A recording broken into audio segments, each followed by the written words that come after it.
ask that I will go around the table for discussion among the trustees. If we could limit our comments to 3 to 5 minutes, and if needed, I can go around the table again to see if anyone has comments after a motion. But that would be very considerate for our time tonight. Our first order of business is number 4, Special Order of Business A. Consider Class A intoxicating liquor and Class A fermented malt beverage license for Riley's Sandwich Shop Company, LLC, doing business as Riley's Sandwich Company, 4473 North Oakland Avenue, Shorewood, Wisconsin, 53211. Yep, I'll actually turn it over to Trustee Carpenter as it went to the JP&L committee at the last meeting, and she wants to give a brief update. Thank you, very appreciative. Trustee Carpenter. Thank you.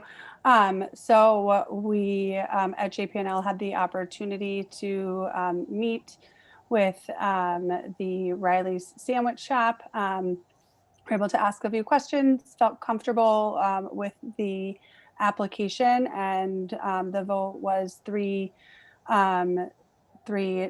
to move forward with the application to full board. And we are hopeful that this will pass and that they are able to move forward with their business in the application, the liquor license. Thank you for that. I see that the applicant is here. Is that correct? Yes, we're here. John and Jessica. Hello. Hi. Welcome and congratulations, and thank you for coming to Shorewood to open a business. Do you have anything you'd like to say before we start taking questions? Just one quick question. Are we supposed to stay off video? We've tried to start it, but it says we can't. Clerk Brockman? Oh, here we go. Oh. Yeah. Good evening. Good evening. I think you probably had a pre-read, but we're just looking to get a license to kind of add to our experience. We're a gourmet sandwich shop, dog-centric, and then we'll be selling dog-centric. We'd like to sell dog-centric beer, wine for carry out. Excellent, thank you. And I did clarify with the clerk today that a full liquor license for carry out purposes, Class A, is necessary because they're not a restaurant. Yep. So, and they're only selling wine. And because they're not really deemed a restaurant, they're more deemed like a gift shop / convenience store. They would require a full Class B and not a wine license that a restaurant could have. Thank you. So I have some questions, but I would like to just go around the table to our board members and see, does anyone have any questions for either the clerk or the applicant? Okay, seeing none at the moment, I'll go ahead and ask mine, and then please feel free to raise your hand if another board member has a question. I have just one concern, and I had stated it to the clerk before. It sounds like, and please correct me if I'm wrong, John and I forget, Jessica, but it sounds like it's a great concept. I'm very excited about the dog-friendly concept and proposal. But it sounds like that the full liquor license is being requested because there may be some gifts that are like a wine bottle that would have a dog on it, or beer that would be beer related, a dog related. My only concern is that there also may be hard liquor that has that same kitschy feeling as a gift around the holidays. Is there any intent at this moment to also sell types of malt liquor or hard liquor to go as a gift with dog labels or anything like that? I mean, ideally, like for example, one of the wines is a sparkling, right? A champagne. And we'd love to do like a fresh squeezed OJ and do like I said, I didn't answer your question, but that'd be like a mimosa kit, right? Along the same lines, eventually we'd like to kind of get into a little bit of a lighter brunch, right? And we've talked about maybe doing like a Bloody Mary kit or something like that, but it's all designed to, carry out and enjoy in, your home or the park or whatever that is. But we're not trying to open up a sandwich shop and become a liquor store at all. Yeah. Okay. And so I thank you for that answer. And then I'll complete my comment. My only concern, and I will vote no today, just for the full liquor license, as a carryout operation. I just, in times, I don't know that that's compatible with what I think Shorewood is, which is carrying out liquor with your sub sandwich. I would be very much more at ease with a beer license, but as a small business owner, I know when rents due, liquor can bring in a lot more money, and so I just have an issue with issuing a full liquor license for gift purposes at this time. Is there any other questions from board members? Trustee Menta?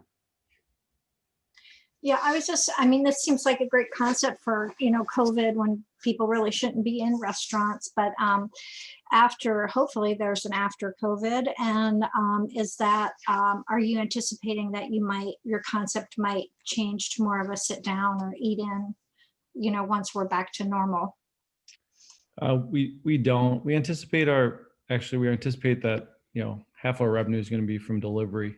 So we're going to be doing self-delivery. We're not going to do Grubhub or DoorDash or anything like that. And hopefully we can deliver a lot almost walkable or bikeable to the shop in the close neighborhood. We do plan to, for the future, for any different model, I would say, we would look at expanding it. But for this location, for Shorewood, it's carry out and delivery. Okay, thank you, Trustee Menta. Is there any other questions? Seeing none. Oh, President Rozak. Trustee Ursink, then Trustee Bachhorst, and then Trustee Filbren. Can you, Rebecca or Sarah, could you let me know how many full liquor licenses are left in Shorewood? This doesn't actually go against like a full liquor license for a restaurant. This goes against the Class A. Okay. The state isn't required to limit you for Class A's. In our ordinance, we do limit it to 6. I believe there's 3 or 4 left if this one were to be granted. So, but you could update that ordinance if you so choose. Perfect. Thank you, Trustee Ursink. Trustee Bachhorst. Thank you. And thank you for that question, because so yeah, we can up it. We're not limited by any state restrictions on this. Also, I want to say that we don't know what the future will hold as far as the pandemic and other things, but I also don't think that we should make decisions based on who's getting the last liquor license in any regard, unless we're going to apply those universally across all applicants for liquor licenses. And we've seen this from the ruckus thing and the ruckus around the ruckus in the past. But I don't have a problem with the business model. I also don't want to define what the liquor and other kind of consumption patterns are in the village of Shorewood. If business owners are willing to go out on a limb and try to bring something to our village, and they're abiding by state and local ordinances and laws, then they have every right to establish a business here. And I'm very grateful that you're willing to take that chance, especially during a pandemic when no one understands what is on the horizon. So that's all I have to say. And I support this as mentioned. Thank you, Trustee Bachhorst. Trustee Filbren. Yeah, I'm just looking for the motion here. Sorry. I move to approve the application for the Class A intoxicating liquor and Class A fermented malt beverage license to Riley Sandwich Shop LLC, doing business as Riley Sandwich Shop, 4473 North Oakland Avenue, Shorewood, 53211, and direct the clerk to issue the license upon approval of occupancy with planning and development. Second. Second. I guess you have everyone seconding it. So Trustee Filbren moves, makes a motion, and Trustee Warren seconds. Any further discussion? Seeing none, we will go ahead and take the vote, the roll call. Sarah? Trustee Menta. Aye. Trustee Bachhorst. Yes. Trustee Ursink. Aye. Trustee Stokebrand. Aye. Trustee Warren. Aye. Trustee Carpenter. Aye. President Rozak. No. Motion passes 6-1. Thank you. Motion passes 6-1. Congratulations. And I look forward to successful business in Shorewood, and thank you again for coming here. Thank you. Thanks so much. Okay, we can move on to the next item, which is 4B, COVID-19 update, Director Christensen, North Shore Health Department. Director Christensen. Hello, Annie. And yeah, thanks everybody. I was invited here to answer questions, but let me give you a brief update. I know your time is limited. Essentially, you've all been aware of media reports and just looking at our numbers. We continue to be really in a very exponential growth for cases. We we had about 127 cases just over the weekend. So it continues to be a very active time in the community, both Shorewood and across the North Shore. So that's one important message. Couple of other notes in terms of schools. I get a lot of questions about the school systems. Really it's been a tremendously challenging time for all of the schools and trying to navigate COVID. I know that Shorewood public schools are virtual, and I think that they've weathered a lot of that, given that they have been virtual compared to some of the other districts that are been in hybrid and some of the privates that have been in full on in person. What I mean by that is really the numbers of people being isolated for COVID and quarantine have been not minimal, but less than in those districts where they've had in-person schooling to some degrees, be it hybrid or full in person. I know that there's a lot of questions moving forward about, when do we get schools back in session? Without a lot of answers on what the next steps are and when we're going to see the kind of peak of our surge and the downturn, it's really hard to say. And I know that that's frustrating, but that's one of the challenges we have. Even, the question about, is our classrooms the place where transmission is occurring, or is it coming from the outside? The evidence that we have is still really minimal in terms of where transmission is occurring. And what I mean by that is, when we look at the cases that we have, again, for school districts that aren't virtual, it still looks like most of those cases are imported from exposures happening outside the classroom setting, not necessarily outside the school or school setting, because there's still extracurricular activities that are happening that are influencing some of those exposures. When kids are sitting 6 feet apart in classrooms that have strong mitigation, that's not where we're seeing transmission occur. But again, that's because of those strong mitigation measures that are in place in those settings. So that's one thing to note. I'm sure you have a lot of questions about that, and we'll get to them in a minute. Just on the horizon, there's a couple things to note. One is testing. Obviously, we're hitting almost 10,000 tests a day in Milwaukee County with the Miller Park sites, the sites that are run by the City of Milwaukee Health Department, the federally qualified health centers, the healthcare systems. And then here in the North Shore, we're looking, there's going to be, and actually has been, we've kind of piloted a test through Health Connections, a tent community drive-through testing site up on Port Washington Road. That was in kind of a soft launch operation last week, and will be in operations for the foreseeable future. We've given her a little bit of time to get her footing, so before we really announced it broadly, so that we weren't packing her site up before we had really, a strong operational setup. So that's something that I think has been needed in the North Shore, is more access to testing. We're looking at some other options as well. One of the things we know is that the National Guard, at least at this point, is going to scale down their operations by December 10th here in Wisconsin. And so we're being asked as local health departments to stand up our own community testing. And so we have to really look at what are the resources available to do that, both in terms of personnel and then in terms of financial resources. And that's another item I'm going to just briefly touch on. But essentially, it's becoming and will be a challenge to stand up these community testing sites without those additional resources from the state. But again, for now, we feel pretty solid through for our model through the end of the year, and then for the sites that utilize the National Guard through the end, through the middle of December. Again, that's assuming that no additional National Guard allocations are provided. The last thing I just want to mention is the funding. I know that in varying circles, one of the questions has come up about continuing funding for the local health department response. And just to remind folks, both the public and yourselves, that the CARES dollars that we have, which are granted to us from the federal government to the state to us, so it's different than the municipal CARES dollars that came through. Those are going to expire at the end of this year, and my budget does not have COVID response in it for the 2021 period. So we've been doing a lot of advocacy work at the state and federal level to get additional dollars. But at this point, we continue to need to do that advocacy because we haven't been granted any additional funding. So if the local health departments, and obviously this includes North Shore, but across the board, will continue with contact tracing, disease notification, and all the other work, there's going to really need to be a communal effort to voice support for funds from both the federal and state governments for us to continue this important work. So I put that out there.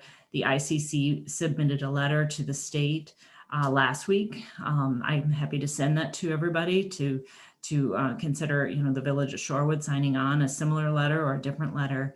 But that's really the cry that we need to put out there for everybody to be supportive of, because this would be really, it's already hugely challenging, and without a health department being involved, it's going to be even more so. So I'll stop there and invite questions. Thank you, Director Christensen. I just wanted to let the board know, because I can waive my village report, then my president report. This was on there. The ICC did vote. Shorewood has signed on to ask for additional funding. We could do so as well, as Director Christensen said, at the just ourselves, but we did sign on as a Village of Shorewood to make that request with the other municipalities in Milwaukee County. I also, I just wanted to go on your money for the big concern right now for money purposes running out is that we have some open, like in South Milwaukee, and they have weekend testing that has been available. And I think that was the biggest thing at the ICC, is that the CARES dollars don't cover staffing. And so, and the private testing does not produce results fast enough, or as fast as we can as our health department. So that is a big concern with not having funding, because there's eventually, I think, I don't know even if it's this week, but there will be no testing on weekends. There's no centers open any further. I think South Milwaukee is the last one, according to the briefing. And then I do have one question, and I'll turn it over. I believe I read somewhere that the health officials, were recommending for the North Shore to go backwards a step in the reopening guidelines. And can you just explain that, and what that means for us as a village?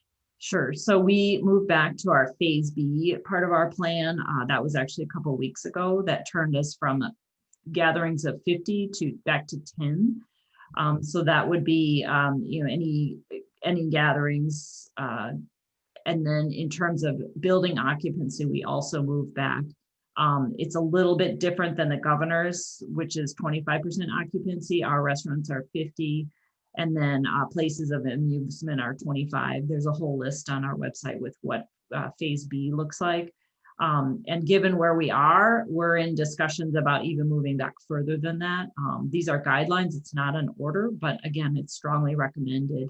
And you've heard the governor's, pleas that really we should be considering ourselves, if we have the ability, the fortune to stay at home or work from home and only do essential, errands and going out for only essential functions, to be in that mode. Thank you so much. Trustee Harper, then I see Trustee Warren and Trustee Ursink, and then we'll take it from there. Thank you. I have a couple of questions. The first one is, what do, we've read the recommendation is 25% capacity for everybody but restaurants and bars. How do we get it so that it is a 25% capacity across the board, knowing that there has been significant transmission in restaurants and bars? I mean, I sort of know the answer, but Yeah, I mean, it's a great question. When we originally put Phase B together, which was in the springtime, it was really under the understanding of the operations of a restaurant and bar, and that they really wouldn't be able to function at a 25% capacity. So that was the decision that we kind of came to at that point. You know, again, if we move even back to Phase A, then that would be pulled back to 25% recommended occupancy guidelines. So really, I hear what you're saying in terms of, you know, why aren't we all at 25%? But again, we wanted to align with where the other municipalities in the county felt like they could align. So for some consistency, but also just in terms of, you know, the economic side of the restaurant and bars feeling that they really couldn't operate with 25%. And then, you know, heading into, you know, a gathering season, what do you think is, this is sort of a two-part question, but what do you think the influx of cases is due to? And then also, what do you think our community needs to do differently that we are not currently doing? So the influx is hard to say specifically any one reason. I think it's just really widespread transmission.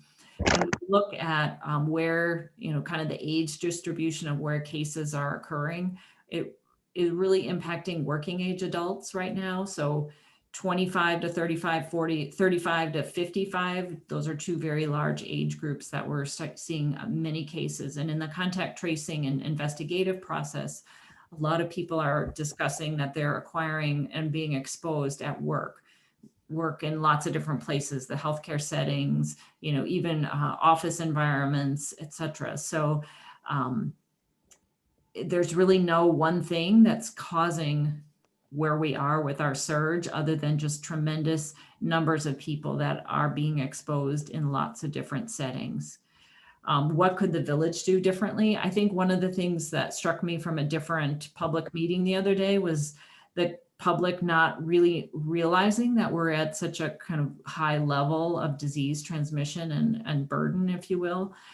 So definitely finding ways, and I can connect with, you know, village leaders on this, but ways to communicate to the public that this is a crisis time for both public health and the healthcare systems, and that we all need to do our, you know, the work of limiting our gatherings, you know, keeping ourselves distant from others, washing our hands, all those things that we've been talking about. That message continues to need to get out there.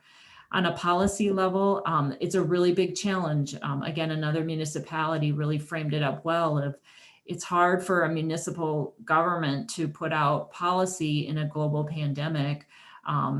You know, we just struggle with having such a lack of statewide response that it's just super challenging at a local level to put out policy and say, for example, you know, we did a really strong mitigation in Shorewood, but then we've got neighbors in all sorts of places that are not doing those. So, you know, it is one that I just don't have the full answer to. How could each municipality do it better? I think, you know, the mandate, the masks that you have, the mandate that you have in place is good.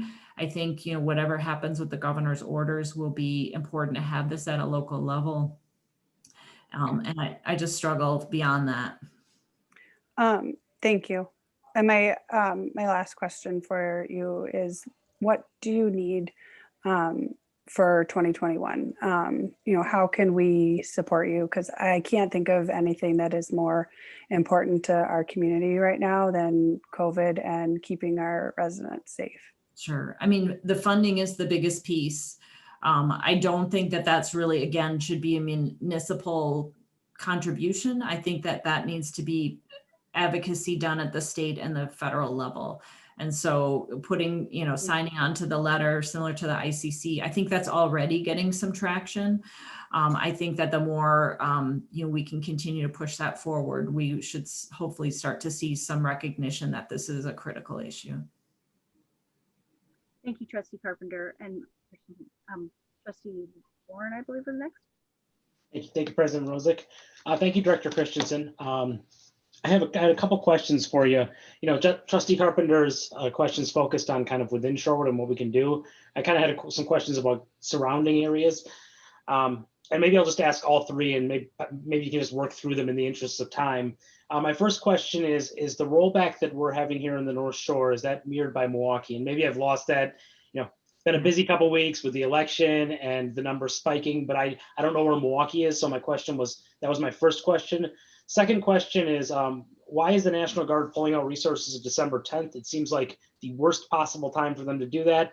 And my last question kind of also goes to the federal level. I have no confidence in the current administration to help states in any way during this pandemic, but we are on the brink of a different administration, a Biden administration, which I anticipate will get this done and done quickly as a first priority. So if the federal government, and maybe you don't have the answer to this, but I'm just kind of curious, as if they pass an act to give us more resources, how quickly do those resources move down to the local level? Is it a couple weeks? Is it a couple months? Is it a couple days? Is it impossible to say? Yeah, I may forget question 1 and 2, so just bear with me, but it really depends on the mechanism that they use to grant the funds. So, the first set of CARES dollars took months to get to us because they had to go through the state health department. So that, my first allocation really from March wasn't until June, July timeframe. So that's a really long time, but they backdated. So, if I'm going to be allocated funding and know that I'm going to, I can start spending and then just backdate those. So that's not an impossible thing to do. Now I've forgotten all your questions. The first question was, where does Milwaukee stand in terms of the rollback? Are they similar to us? They're very similar to us. Yeah. And again, in terms of mitigation, we're trying to be aligned with them so that we have one county approach instead of, North Shore is doing this, the city is doing that. It is still a little misaligned. But again, trying to bring all 11 municipalities in the same direction is a big challenge that I think we're aligned on most things. But the other, I think part of your question is disease burden and disease spread. Really, that spread is happening everywhere, whether it's the city, the county, or even, our neighboring counties, Waukesha, North Ozaukee, Washington. I mean, just for some context, Washington, Ozaukee, a colleague up there reported they had 876 cases from Friday. So we had 127. They are double the size that we are, but that is an extraordinary number of cases. So their burden is quite significant. Thank you. And one more, my last question was, given all this that we're talking about, why pull it? Why is the National Guard being pulled? It seems like the worst time to do it. That's a great question. That's probably one to ask the governor and the National Guard directly. My understanding is it's what they allocate. I think that there's some federal funding involved in that question as well as state funding. So I share your question and would love to know the answer. Thank you. Thank you, Trustee Warren. Trustee Ursink, I believe. Thank you, President Rozak, and thank you, Ann, for being here. I guess, I know that, my kind of question goes to, I get a ton of emails and messages about St. Robert's and how they're operating. And I feel like, that's kind of, for me, it's turning into a big issue. And I'm guessing you don't see that as an issue, but there's things that I'm hearing that are happening behind the scenes that aren't being talked about, kind of forefront. There's things that are just kind of being kept secret that are happening, and it just doesn't seem like a really good situation for our community. Is there nothing that can be done with St. Robert's to put a little bit more pressure on them to be a little bit more transparent and to work a little bit harder on this? Because I'm hearing there's just I'm hearing from people that work there and from parents, and nobody's happy about it right now. Sure. I mean, one of the things that we ask, those who are concerned to send us documented evidence of their concerns. So that will help us to be able to build the case, to be able to demonstrate that when they have an outbreak, it's related to lack of mitigation in the school. So that case is really important. So when we get those calls and it's, this and that, it's very hard to build that case without the direct evidence. We are in constant communication with the schools. They give us, one side of the story, then we've got a lot of calls and emails as well on the other side of the story. So it's just it's about documentation and building the case for helping us to be able to go in. Right now they have 5 active cases, with about 15, 20 kids in quarantine. So I mean, again, from my perspective, and again, with what you're hearing, it is likely a different side of the story, but there is a lot of work that the school is doing that's been able to keep things under control. But what we know with COVID right now is, you know, these cases are really just spiraling out of control, regardless of the type of learning environment that the schools are in. So I know that there are private schools all around Milwaukee County that are being challenged, even with the best of mitigation measures in place. And, you know, it is possible both St. Robert's as well as the other private schools will be in the same boat and having the operational issues of, you know, lack of teachers and just the number of cases that overwhelm them. But again, that documentation is really helpful for us to be able to make that case. And again, we do work with them very closely and, you know, repeatedly on when their cases are there, contact tracing, you know, going through the whole circuit of the investigative process.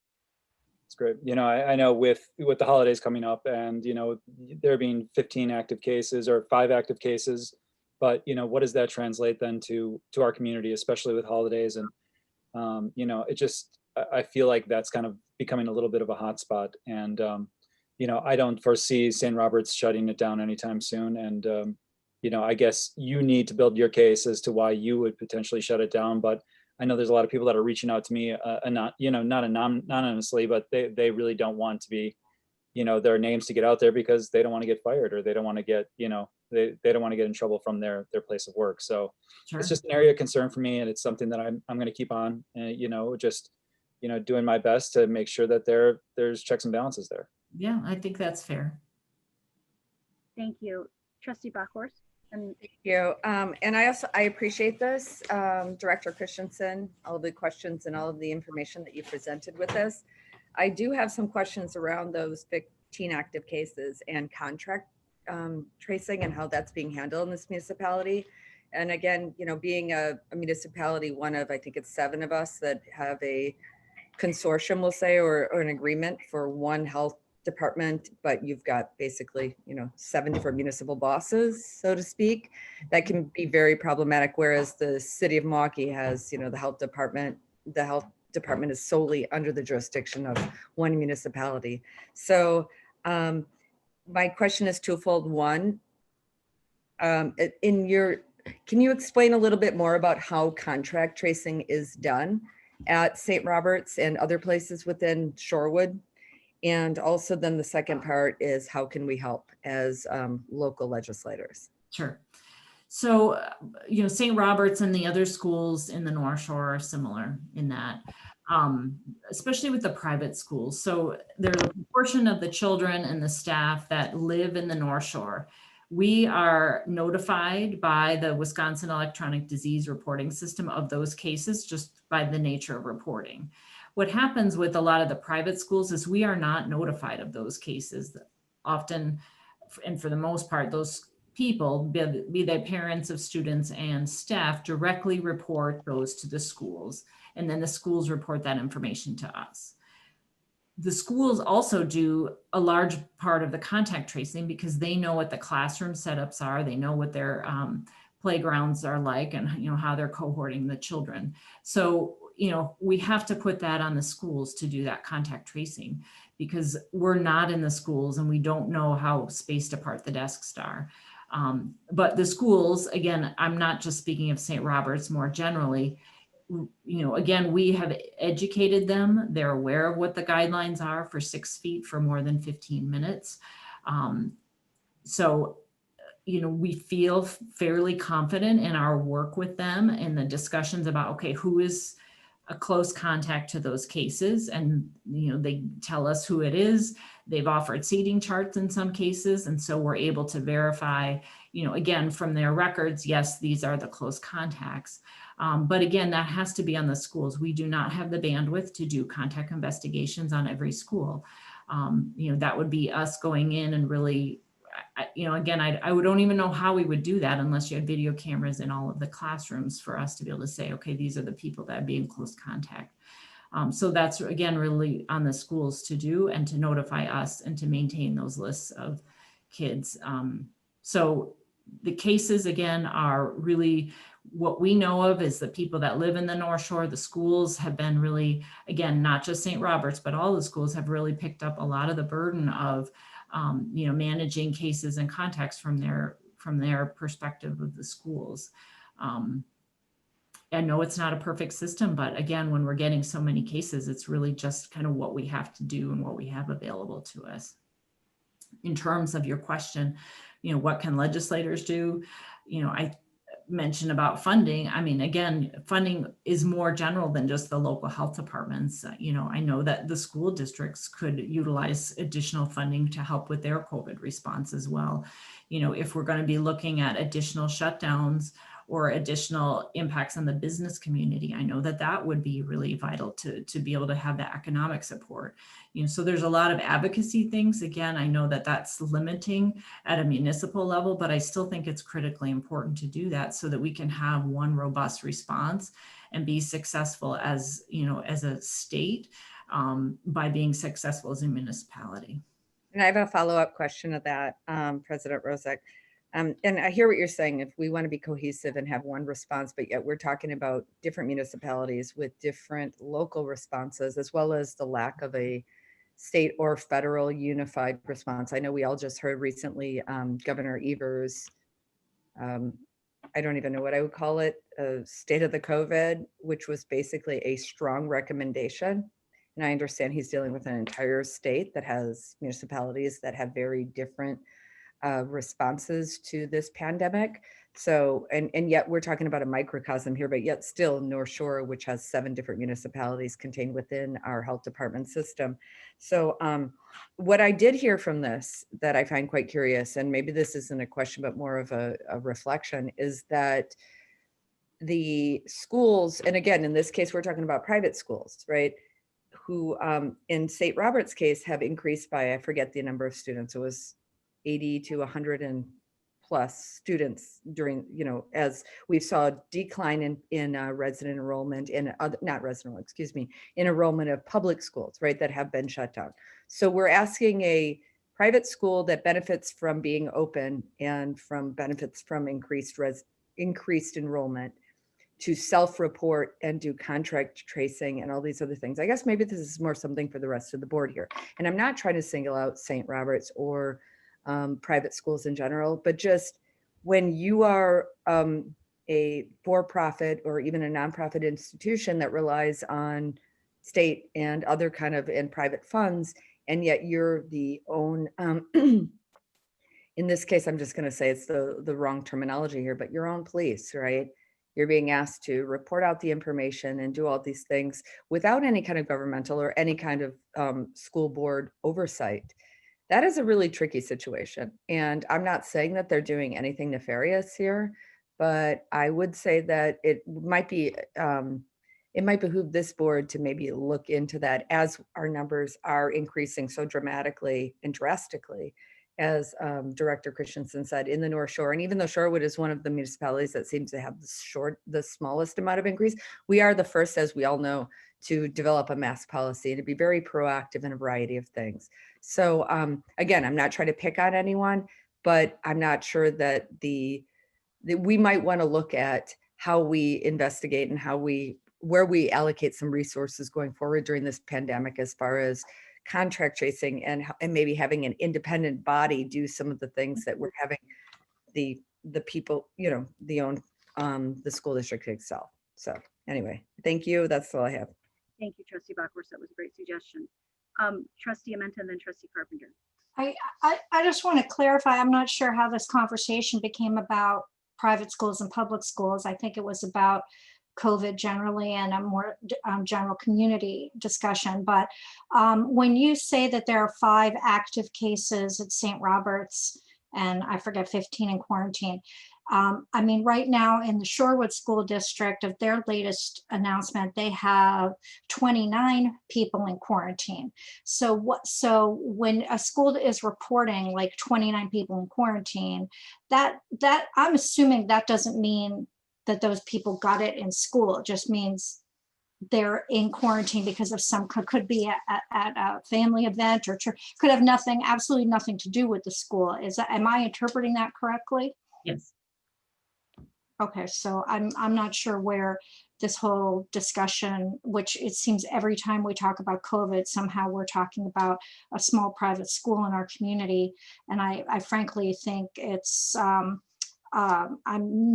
don't really understand how the conversation ever goes this direction. And I would like to move on with our agenda. Thanks. Thank you, Trustee Mendes. Trustee But Carpenter. thank you, Anne, for coming, and I appreciate your being here to give us information and let us ask questions. And President Rozak, Kathy, Trustee Stokerbrand has had her hand raised in the queue for quite some time now. I just have, sorry. Yes, let me just decide. Trustee Carpenter, and then I apologize, Trustee Stokerbrand, if I did not see your hand. Trustee Carpenter. I'll be very quick. I just, I'm not really sure that I feel comfortable creating a separate board to investigate a private school within our community. There are public schools that do have cases, and they are practicing in the same exact way within the North Shore. So there are cases, they go through the same exact model that Director Christensen just described. And if there are concerns within that particular private school, I really feel strongly that that's something that should be dealt with within that particular private school. But there are public schools that are handling contact tracing in the exact same way, and there are a lot of students who are contracting COVID and are 100% virtual. So that's not something I really feel comfortable with. I would just prefer to just have an update. But thank you. Thanks for your time. Thank you, Trustee Carpenter. Sorry about that, Trustee Stokebrand. First of all, thank you, Director Christensen, for being here. So we're going to have a place on the North Shore soon. Can you just, I know it's tentative and you don't want people lining up at midnight, but can you tell us when and where approximately this new site will open? Is it free testing? Is it state? Is it federal? Is it local? Who's doing the testing?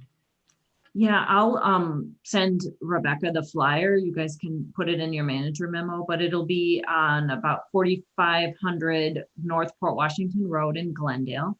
The community health clinic named Health Connections is the one that's organizing it and will be running it. It is a local testing site. It'll be free for the public because we're using state supplied testing kits. And do you think, will it be open like Monday through Friday, 10 to 5 sort of thing, or? The hours will be more limited because she's a smaller operation. And so she's going to be open Tuesdays, Thursdays, Fridays, and Saturdays. But again, I'll give Rebecca the flyer so you all can have the exact information. Is that the sort of thing where you'd make an appointment online or you drive up and? It's going to be a drive up. Okay, thank you. Thank you. Yep. Thank you, Trustee Stokebrand. I have a final question and then we'll wrap up. For local legislators, you had recommended earlier on that we not adopt any type of legislation independently and more stick with the guidelines that are similar among the municipalities. Is that still your recommendation, Director Christensen?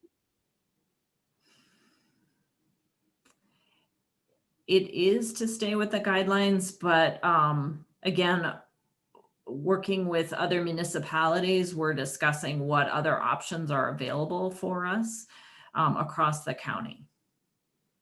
So it would be better, again, to move as a group rather than independently. So how about more to come on that? Okay, great. And I assume we've been working through the ICC to coordinate that, at least what I've seen. Okay, thank you so much. With that, if there's nothing else that's urgent, we will end this update. And we do appreciate you coming tonight and taking your time out of your busy schedule. And we'll move on to the next item. All right. Have a good night, everybody. Thanks, Anne. Thank you. Our next item on the agenda is 4C, to consider resolution 2020-40 for the Shorewood Business Improvement District 2021 operating plan and 2020 special assessment. I was not at committee and would just like an update either from our attorney or from Rebecca on conflict of interest and what was discussed. Rebecca. I'm sorry, but I was not in the Community and Business Relations Committee. Was there an attorney there? I can then go to trustee Ursink if needed. I just thought there was a staff member. Yep, I would move it over to trustee Ursink. There's not a staff member that can provide a response. I don't know. I think Bart is, yes. Yeah, Bart would have been the trust or the staff liaison. Thank you so much. Correct. So I was in the committee meeting, and there was discussion amongst all members. Staff provided an update that the nonprofit organization was removed from the operating plan for this year, and that should be working on it next year throughout the year, hopefully before budget season, to bring that back to the board for discussion prior to next year's budget. But for this year, it has been removed. With that plan. Oh, really? That there was unanimous recommendation to approve the operating plan as submitted. Okay, but my specific question just for tonight for the board discussion is, and I will go to trustee Ursink since we do not have a staff member here, but I believe, Rebecca, you were getting an opinion earlier today, is by being a bid board member, not the liaison, but a bid board member and a village board member, does trustee Ursink need to recuse himself from the discussion and the vote? Oh, sure. I'm sorry. I had a hard time hearing before. I don't know if it was just me. I didn't realize that that's what you were asking. So I did receive an opinion from attorney De La Mora that was forwarded to the board, I think around 5:20, 5:30 today, which said that he did not believe, he believed that he was able to vote on that operating plan. And as a bid board member, not just as liaison, correct? Correct. That was clarified. Okay, trustee Ursink. So I'd like to make a motion to approve the 2021 bid operating plan. Second. All in favor? We have a motion by trustee Ursink, a second by trustee Bachris. Any further discussion? Is Steph here? Hi, Steph. I just wanted to clarify because I wasn't at committee, but in the operating plan, we do list the board of directors, and I know there was a little bit of confusion that that trustee Ursink was resigned from the bid board as a business participant, and I do think that was incorrect according to our conversations. And you were going to change the language in the operating plan. Is there anything that needed to be done? Sorry, I don't think anything needed to be added. I'm happy to add in that he's a bid board member and in addition to liaison if needed. Okay, that would be appreciative for me, just to clarify, because he is a voting member as a business owner. Thank you so much. Trustee Carpenter. One of the things that we did talk about at committee was Steph was going to clarify the within the bylaws regarding the voting rights for the liaison, and then also clarify, we also discussed, like, does it make more sense to have an additional or a separate liaison and have trustee Ursink be a member of the bid board based on whatever sort is clarified within the bylaws. So if that person is a voting member or isn't a voting member, that liaison is really for communications. And so there was some confusion because I was a voting member, but then Anna Kaig was not. And so we did discuss sort of what you're talking about. Thank you. I appreciate that. Trustee Warren. Sorry, I'm going to go full lawyer here just to get something on the record, because I think I know the answer to this, but I just want to make clear that it's something that is going to happen. I noticed in the operating plan we list Shorewood shenanigans in March, and it pains me to say this, but I just don't see. I think that's very unlikely to happen at this point. I would assume that when the time comes, we'll make that decision based on the science and based on the COVID conditions, even though it is listed right now in the operating plan. Yeah, absolutely. Yeah, absolutely. Yeah. For that footnote. Yeah, we do have a little note in there that basically says this is a pandemic, so. And I missed the footnote. I saw the listing, and I was yeah. I hope we're going to respond to conditions. Correct. Thank you, Trustee Warren. Trustee Amenta. Yeah, another thing we talked about in committee was having a master calendar somewhere, especially for the summer months of events. And so we don't get into situations where we approve closing the street because we don't realize that, where we had that weekend where we had both a Saturday and a Sunday street closure. So I don't remember who on staff was actually in the meeting. It appears that we don't actually have we have the calendar of committee meetings and stuff that's on the web page. I think that we need to have some kind of master calendar for the summer. And I don't know if and I guess the village has to be keeping track of it. So I don't know how we're going to do that, but I would suggest we really do that this summer. And thank you, Steph, for adding those dates in just in case, so we can compare those with other village activities. Trustee Bachhorst. Thank you. So I'm ready to vote on this. I mean, by state law, state law only requires that there are 5 either property or business owners on the bid board, and everything else is up to the bid to determine and not up to the village board. So, I mean, we can all put in our preferences and stuff like that, but ultimately at the end of the day, the bid does not have to abide by those.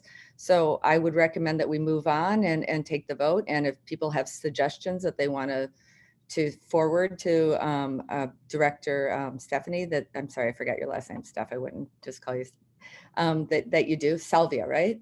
Salvia. Okay. That we go from there. And I'm glad that you guys, I'm so elated that we have such an amazing bid in this community and that we have had for a while. And that, given the pandemic and everything else, we're doing innovative things. So I'd like to call the question. Are you making a motion to call the question?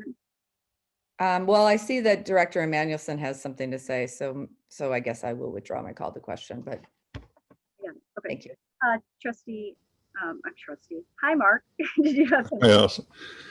If I could just ask Trustee Hrc to amend his motion to approve the resolution 2040 as stated in the agenda, I would appreciate that for clarity. And does any village board member have any objection? If not, then, and the second to that motion? I'm fine with the second. I'm fine with that. No objection. Thank you, Director Emmanuelson. Yeah, no, I do second it. I'm just saying thank you to the director. Okay.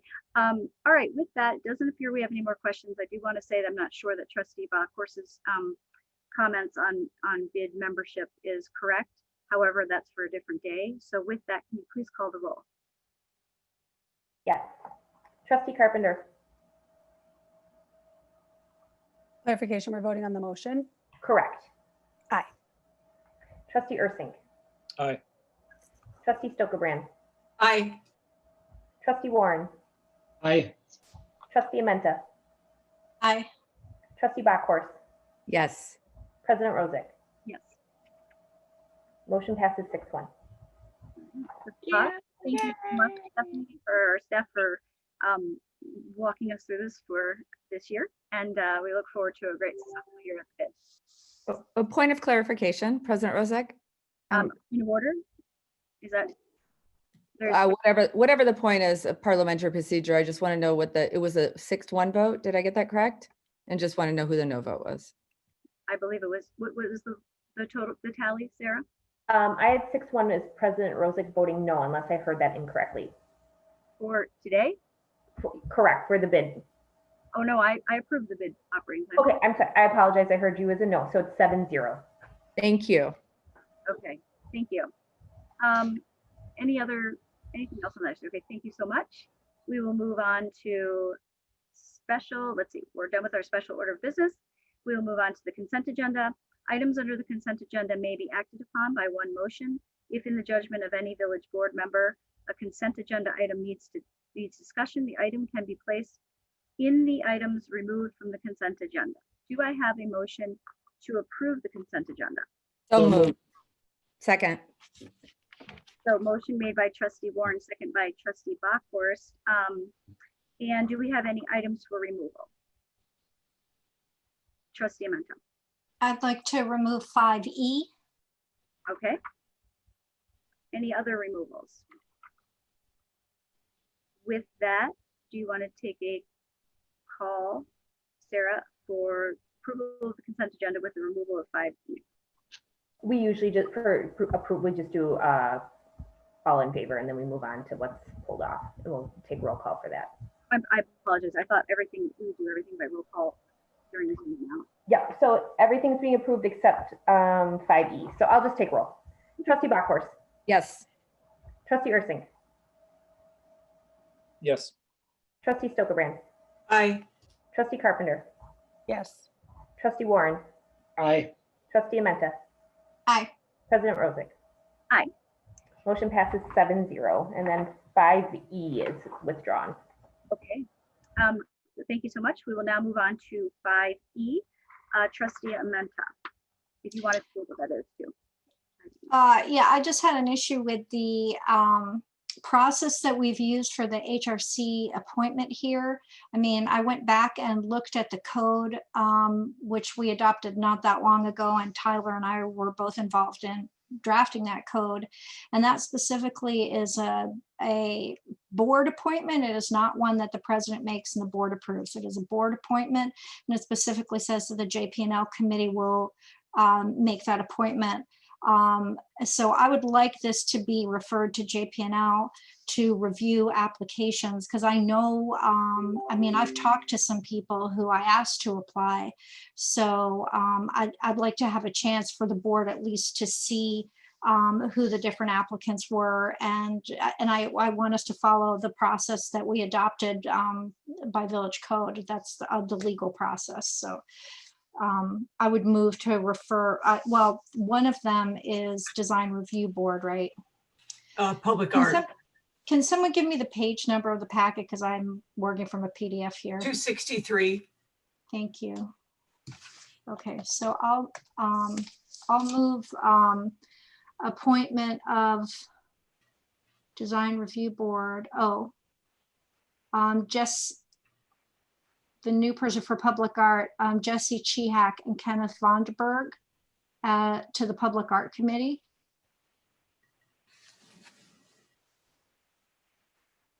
So can you repeat? I don't have a problem with Public Art Committee, but I think the HRC appointment needs to go to JP&L. But I'll move approval of the two for Public Art Committee. Oh, so you're separating them out? I'm just Yes. clear. Okay, so you made a motion to approve the two appointments that are listed for public art. Yes. Okay. Is there a, And I seconded it. thank you. So I didn't hear that. Thank you so much, Trustee Stokebrand. So we have a motion and a second. Trustee Carpenter. What about the Design Review Board alternate? Or is that would that be? Well, that's okay. And I'll add Mike Oates as the alternate for Design Review Board. And I approve that as my second.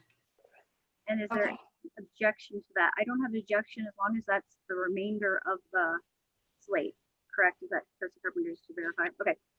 So basically you're removing your motion to approve everyone on the slate except the HRC appointment. I'm going to make a subsequent motion to refer the HRC appointment to JP&L per Village Code. But I first made this motion to approve the Public Art and Design Review Board alternates. Okay, thank you so much for the clarification. So we have a motion to approve and a second. Any further discussion? I just have a question. So with if we're combining the bike ped and the Parks Commission, is public art going to be part of that too? The public spaces, should we, no? Okay. All right, thank you. Is there anything else that needs to be approved by a motion in this agenda item that was pulled beside E? No, okay. All right, so we have a motion and a second. Go ahead and call the roll. Oh, no discussion? Oh, I'm sorry, Trustee Bachhorst, did you have a question? I did not see your hand. No, I just didn't know if there was discussion from any of the members. Go ahead. Go ahead. No, I'm fine with pulling it and discussing it separately, and I'm fine with the slate of the public art and the others. But I guess the one point that I would like to make is that, and maybe this is for items of future consideration, but that we do develop the entire process of JP&L and interviewing, and not just for specific committees, because that makes sense that you would want all of your elected officials to have eyes on this stuff instead of some of them being president and otherwise. But I'm fine as is, so let's go on to the vote.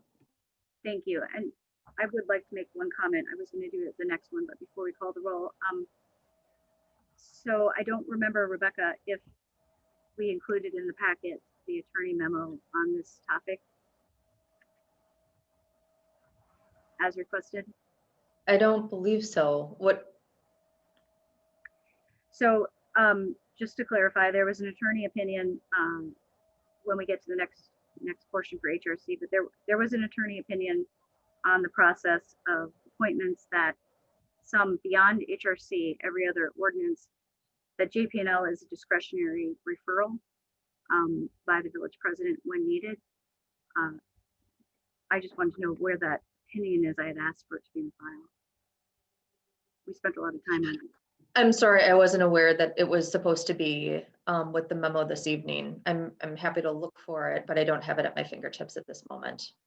I think it's on page 276, isn't it? Oh, yeah, I don't have the entire packet up in front of me. Okay, I just that we did spend a lot of time and money on clarifying what our ordinance say. So in the future, for Trustee Bachhorst for comment, I agree. If the village board would like to put on a future agenda item to look at changing that process, that would be something that would be a future agenda item. So, It is on page 276. okay, thank you so much. You're welcome. Thank you, Sarah. I All right. wasted a lot of money on. So any other discussion points? If not, go ahead and call the roll. This is to approve the appointments for public art and the alternate for design review board. Trustee Ursink. Aye. Trustee Carpenter. Aye. Trustee Stokebrand. Aye. Trustee Warren. Aye. Trustee Amenta. Aye. Trustee Bachhorst. Yes. President Rosick. Yes. Motion passes 7-0. Okay, thank you. Motion passes 7-0. We will now take up a motion for any comments on the Human Relations Commission appointment name. I would move to refer the appointment to the Human Relations Council to JPNL Committee for review in accordance with Village Code. Second. All right, so we have a motion and a second. I do want to clarify for the record that I also had stated that was the process this year to staff and was notified in writing that the HRC had requested, because it was a midterm appointment, that we follow the same process with forwarding a name as all other committees. So I just wanted to clarify that that is why the name got forwarded by Trustee Carpenter and myself. So any other further discussion? Trustee Bachhorst. Yeah, I guess I'm kind of confused as maybe Rebecca or Tyler or someone could explain this, because what I'm hearing is that you and Trustee Carpenter forwarded the name, but yet she's the JPNL chair and you're the president. So I don't understand the idiosyncrasy here. And maybe Rebecca or Nathan or someone else could clear this up as to why we're at this point and why we're removing this from the consent agenda. Tyler would probably be is he here tonight? Tyler. Hi. Yeah, so to be quite honest, I can just give you the history of how we've done HRC appointments. But for this specific one, I don't, I'll do my best. So for previous HRC appointments, what we've done, I know when we did Matt Weiss and Deba Briscoe, those were the two recent ones. We did a bunch of interviews for the original vacancy that Matt was appointed for. When the JPNL met with the HRC chair, Sharvita Parker, they put together kind of a list of alternates. So if there was a mid-year appointment, they could appoint someone, which ended up happening. And that's how Deba got appointed, because in the original appointment for Matt Weiss, she was the alternate. So when we had a vacancy a few months after that, she was brought forward to the village board for an appointment. Forwarded by the president, correct? Yep, correct. So, when this appointment came up, Staff notified the JPNL chair and the village president of the vacancy that needed to be filled. So we're just waiting for the vacancy to be filled. Okay, thank you so Okay, much. so I guess what I'm saying is this any different from how we've been doing it? And if we have been doing it differently in the past, were we breaking our code at the time or? So Tyler, the first year we all, as a board, because it was the foundation of the HRC, we all sat together and we did the interviews. That was the first year of my appointment being president. The second year, I believe is when I realized, I don't know what happened second year, so Tyler, if you do, fill us in, but that's when I realized, oh geez, the ordinance is written differently for HRC than it is for all other committees, where the village president really has no role. And so this year, when I was asked for this midterm vacancy, we have, as Tyler has mentioned, with DEBA not taking it to JPNL because there was a list. We've also done that with the latest. You did it for Maria Van Horn too. Yeah. I'm sorry, that was the most recent one where I think that was a name that was brought forward and the board was confirmed. And board confirmed it with no objection. So this time around with the midterm vacancy, with the mid vacancy, I did say I believe it should go to JPNL and follow that process. It's different. I was advised that HRC wanted us to follow the same process for the midterm vacancy to fill and to forward a name. They were asking us for a name. So I work with Trustee Carpenter. You had asked this question. I work with Trustee Carpenter as JPNL chair because I feel I could make those referrals myself, bring a name. But since I have become president, I have worked with Trustee Carpenter as JPNL chair because I believe a board member should be present and assist. And I didn't, and forwarded a name as requested. Oh, okay. So thank you for that clarifying. So I move to approve nomination of Sharvita Parker to the HRC committee. Shavonda, sorry. Sharvita is the chair. We do have a motion on the floor and a second, so we will have to vote on that first. What is the motion on the floor? Trustee Menta or Clerk Blackman? Yep, it's to defer the appointment of the HRC for the JPNL committee to review per village code. Oh, okay. Sorry about that. Well, I'll just vote no on that. Okay, thank you. Any other discussion? Yes, I would just like to point out that I think it's important if you go through the regular process with the JPNL, I think it's important here that we talk to the committee chairman, the commission chairman, and also to go back to the original list of appointments, because I think it's important that people who have never served have an opportunity to serve. Thank you. Trustee Menta and then Trustee Bachhorst.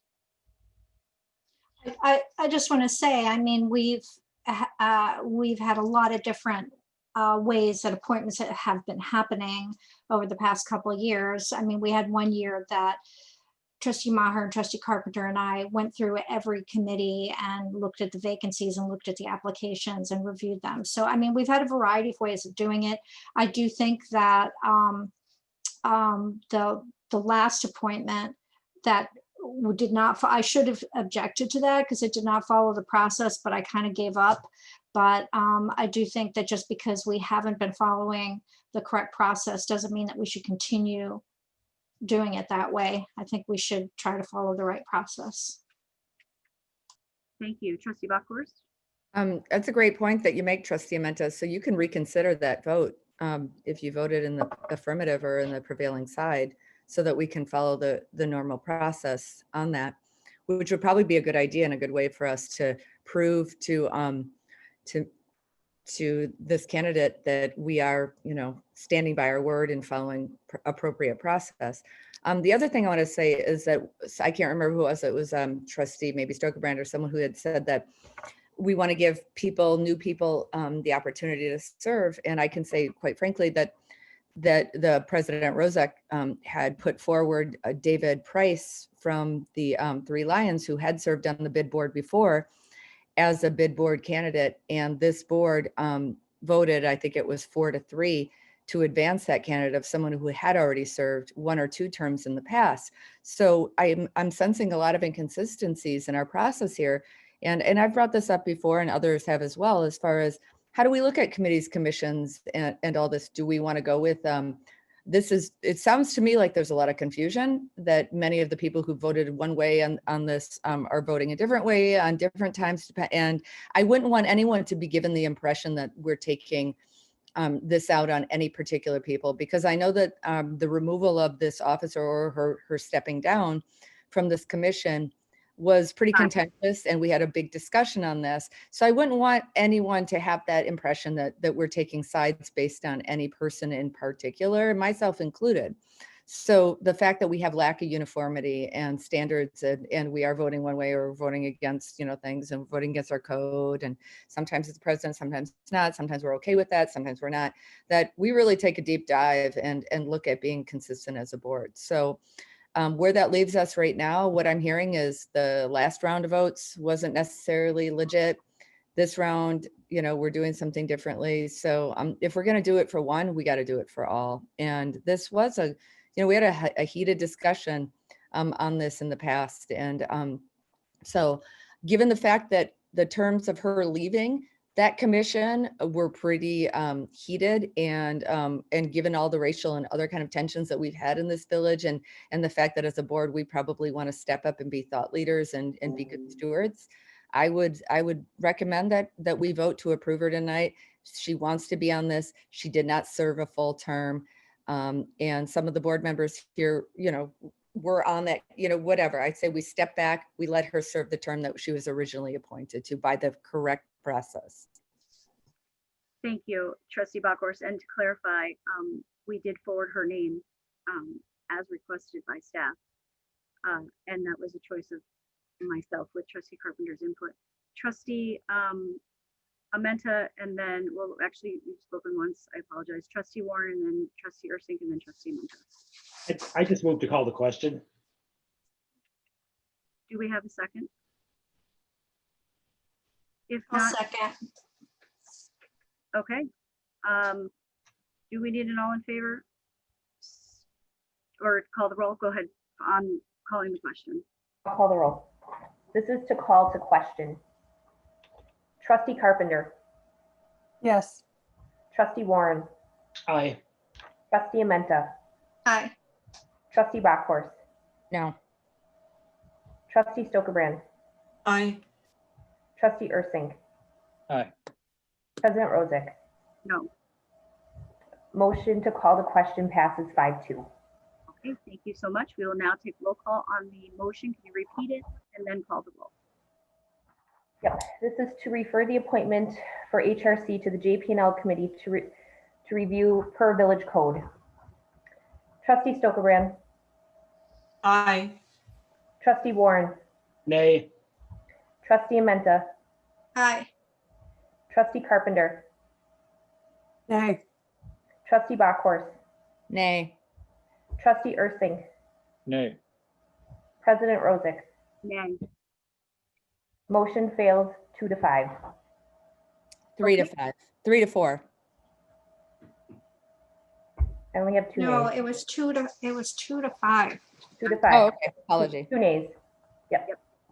Okay, thank you so much. Since that motion failed, is there another motion on the floor? Or should I move to approve the appointment.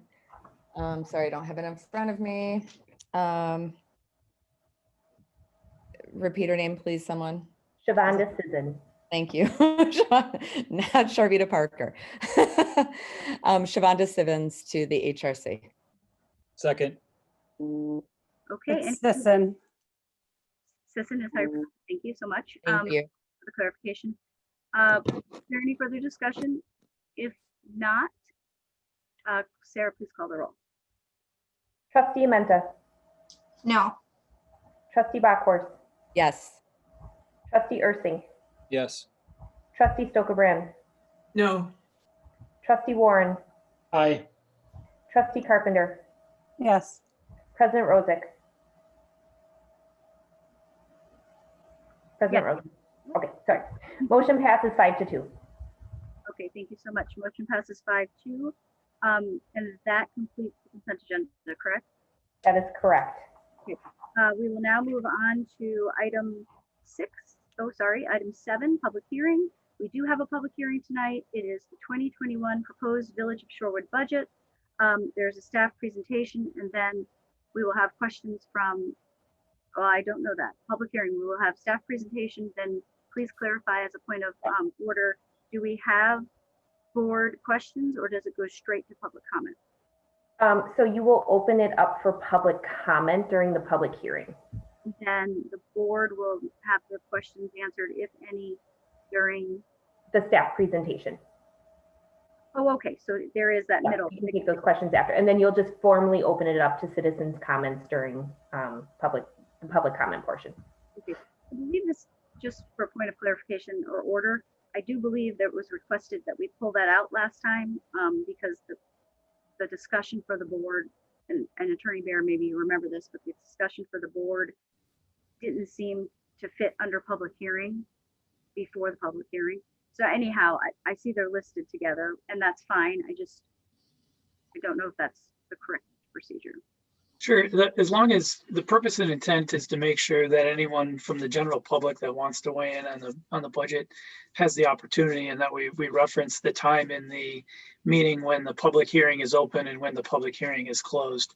So as long as we adhere to that general parameter and make sure that everyone that wants to speak is heard, you know, exactly how we slice the apple, so to speak, is less important. So whatever makes sense, I think, from the board's perspective on how it's most efficient to move forward and how it's best to move forward will be fine. Of course, if you're past the public hearing part, then of course you're at board discussion. You wouldn't necessarily have to take additional public comment at that time, so it might be more efficient to do that way. But certainly, it's up to the body collectively as to how you want to move forward. Great, and I apologize because I can only now see with the presentation 2 trustees. So if you have any questions, please just chime in and say your name and I'll call upon you. Okay, I am okay with this as long as the board has no objection. I'm okay with listing it this way. It sounds like we will have the staff do a presentation, then board members, and then public comment. And then I would like to say, and then board members again. Based on comments from the public, we may have additional questions. There's no objection, that's what we will do. Okay, I didn't hear any. So we are opening the public hearing and we will start with the staff presentation. Mark, when you complete your presentation, if you wouldn't mind switching back the screen. Absolutely, thank you so much. I prepared for the board and for the public a fairly brief overview of our 2021 budget. Obviously, there's plenty of opportunities for comment and discussion with the public, as well as under new business for the board to talk about specific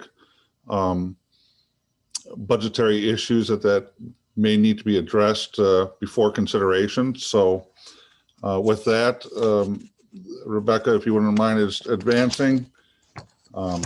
Again, I've tried to make these presentations a little more brief, so we're going to do a real quick budget overview, touch on some of our funds, and then once we get to new business, we'll have some discussion about the budget, and then there's a number of resolutions for the budget, and then that'll be followed by a number of other resolutions for other tax purposes. In general, I think it's important to recognize that the tax bill our homeowners receive each year is comprised of many different components. The Village of Shorewood is approximately 26% of the total tax levy. And the school district, of course, being the largest portion at 48%, followed by the county at 16%, and then MATC and MSD, the sewer district, also levy taxes through the village tax bill. So again, just for context, we're at about 26% of the total tax bill. One of the other important things that the village board has been very cognizant of over the years is the rate of the tax levy increase for local services. This is the village portion. And over the last 10 years, the average of those increases is 1.6%. So again, I think that overall the trend shows that it's been a very modest increase over time, and that those increases have been fairly steady by the graph. So, again, just this is the hard work we all try to accomplish year after year, and addressing those budget challenges, and this is the representation of that. Mark, I don't understand the graph. You can explain better. I'm trying to get my video back on. So last year, the budget, or the first year, 2 years ago, the budget tax increase was 1% or 1 point something percent, and it looks like it was growing, which is actually under the average. So how does this chart demonstrate? Well, again, if I start back in 2012 and I go to 2021 and I divide by 10 years, that comes with an average of 1.6% growth over 10 years. I get that. There was a better graph, a bar graph that showed the actual increase in tax levy year by year for 10 years. I just don't understand the graph, but okay, thank you.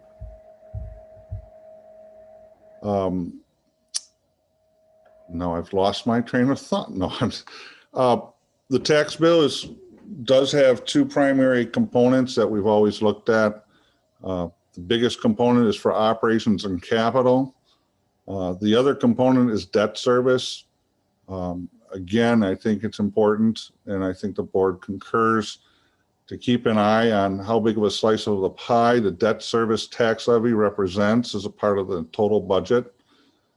So this information has been compiled to illustrate that. We also had information here that based on the proposed tax levy increase of the village, that we would expect that tax levy to impact a homeowner of a $320,000 home by $17 per year tax increase. Next. One of the things that also is important to understand as we go through the budget is the overwhelming reliance on property taxes to support operations. So this is just the general fund now. 69% of the entire budget is supported through property taxes. 12% of the budget is through various intergovernmental state aids. And then very small percentages account for all the rest of the funding. So as we try to maintain services, the burden is always most significant to trying to manage the property tax levy, as most of the other revenue sources are generally fairly flat.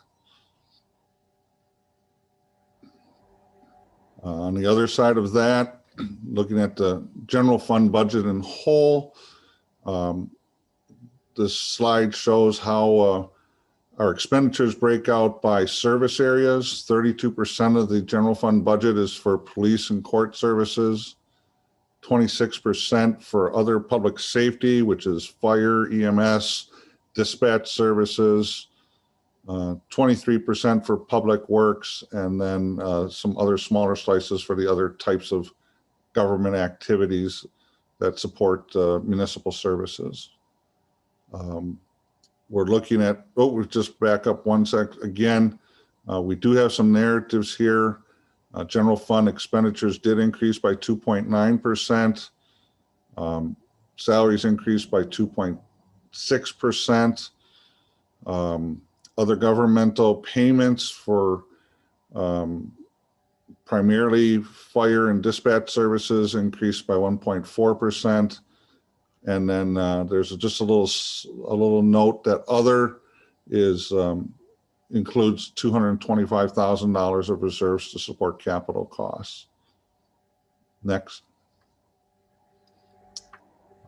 Another slide that we prepare for the public, not normally really presented to the board, represents the village's tax levy through the lens of a monthly payment, like many of our our bills, our monthly bills. So the village portion of the tax levy would equate to about $201 a month. And then we've got a spread out there for how much per month would go towards each of the major service areas within the village. I always found that interesting as we work through this process, how that breaks down. And again, it tends to support that, you know, we've got some pretty major service areas that receive the lion's share of the support. But again, just for perspective, how much per month does that represent if you were to look at it that way, as if you were you know, providing a monthly service invoice or something of that nature. So about $200 per month is the total. And that's based on a what value house? $320,000 home. Is that the average for Shorewood? That's a benchmark. It's statistically within a general average, but you can, it's a very linear equation, so you can always extrapolate if your home is more or less than that. You could take a calculator and calculate how that would impact you. It's very linear. Trustee Carpenter, I saw you waving. Did you want to comment at this point? I can't. Yeah. Are we allowed to ask questions throughout? I wasn't sure what the process was. Sure. I'm happy to take questions about the presentation. Okay. Sure. Okay. Yeah, I had reached out to Mark earlier today because the rolling average home value for single family and duplexes collectively is actually $460,000. So I think, you know, I think that we talked about maybe for next year adjusting this dollar amount because I think that this is not entirely accurate for the average home value. So I think it would be a little bit more relevant to increase the that home value for discussion. Thank you, Trustee Carpenter. I don't, if you have a comment on that, trustees, please let me know because I can only see 3 screens. I think Trustee Blockhorst has her hand. Okay, go ahead, Trustee Blockhorst.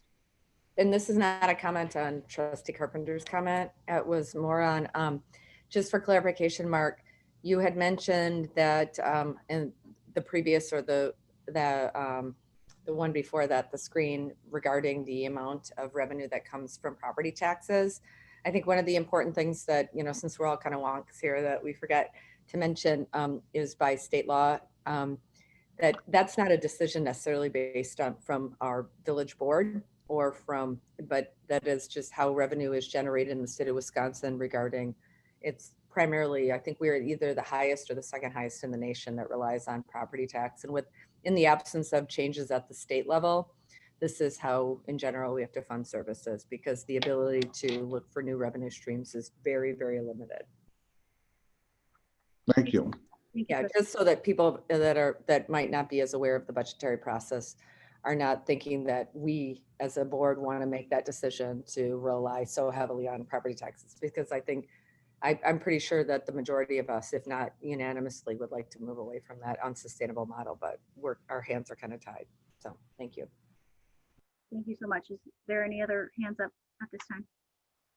If not, go ahead. Next slide, please. Well, I just wanted to concur with Trustee Carpenter that the reason that it makes a difference for that average household to be accurate, or at least somewhat accurate, is when we have a 1% tax increase like this year is being proposed tonight, then that equates to $17 per household. And I think it's more accurate to, if you do 1% on a higher value house, which is the average, the correct average, then you would actually be saying to the resident that's typically an average household will have it'll be a little higher than $17. So I do think it's appropriate to be more correct if possible. Yeah, and President Rozak, this Yes. is Trustee Bacchus again. So yeah, that is a great point. So we are an affluent community, and when our average household price in Shorewood is, what was it, Trustee Carpenter, 460. Holy cow, $460,000. So the amount of impact that $17 a year has on people who can afford a $460,000 home is probably substantially less than it would be $17 a year on someone who has an average, communities where your average household is like, I don't know, $80,000, or in Milwaukee, like 62,000. But anyway, thank you for that clarification, President Rozak. You're welcome. Carpenter. Excuse me, Trustee Carpenter. All right, then. Looking to the special revenue funds, our library fund budget is slightly over $1 million, of which is 88% supported by property tax revenue.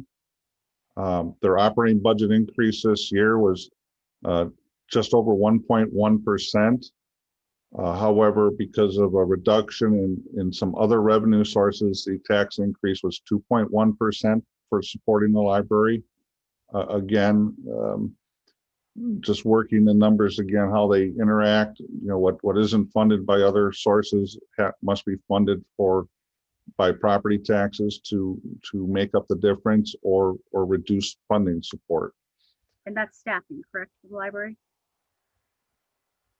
I'm sorry, I didn't hear your question.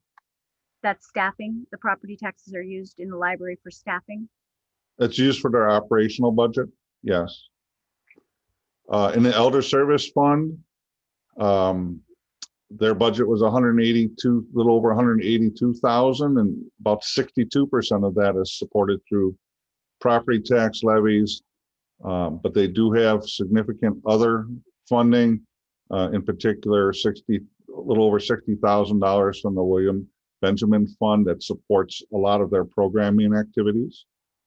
And in Shorewood today, that budget was $96,500, of which 75% is funded through advertising fees. Next.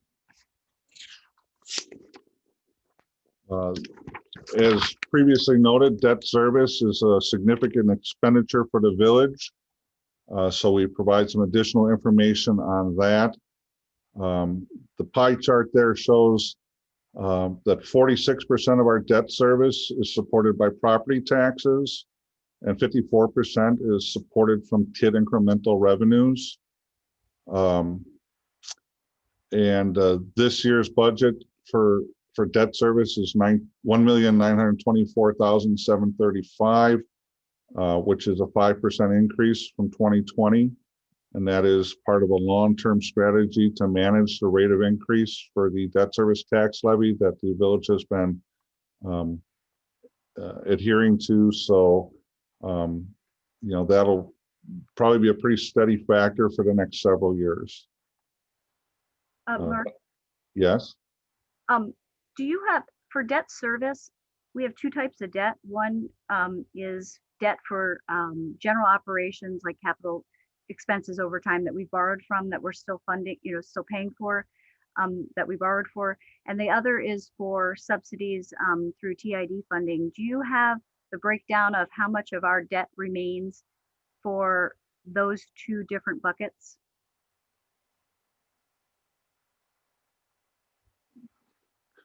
Well, in this year's budget, $2,570,000 is for. So I'm assuming that means that's how much we're putting towards it to pay down, but it probably means that majority of our debt is due to TID at this moment. I would have to do a little broader research to make that assertion, only because most of our TID debt is coming near expiration. And we have a lot more outstanding debt that has 10, 15 years to continue. Okay, I just remember from 3 years ago when I looked at it, the majority of our debt fell into the subsidy TID category, and I just wanted to know if that had changed yet. But thank you. Okay. Next slide shows again the village's strategy of gradually increasing the debt service tax levy over time to kind of bridge the gap from where in 2017 and 2018 there was some pretty significant increases in debt service tax levy needs. Again, the board is on that path, and right now it's looking in 2025. Those two lines will again meet And then we will no longer need to subsidize our debt service tax levy with reserves, and actually debt will start to stabilize and decrease in future years based on the long range planning estimates, assuming we don't have any dramatic changes in our anticipated needs, over that time frame. So that's a good thing. And we got a lot of work done in the last 10 years in the community. So that's just what, again, we're just showing this information that there's a convergence that'll be coming for the debt service tax levy, where we will no longer need to use reserves to stabilize those funds. Next slide.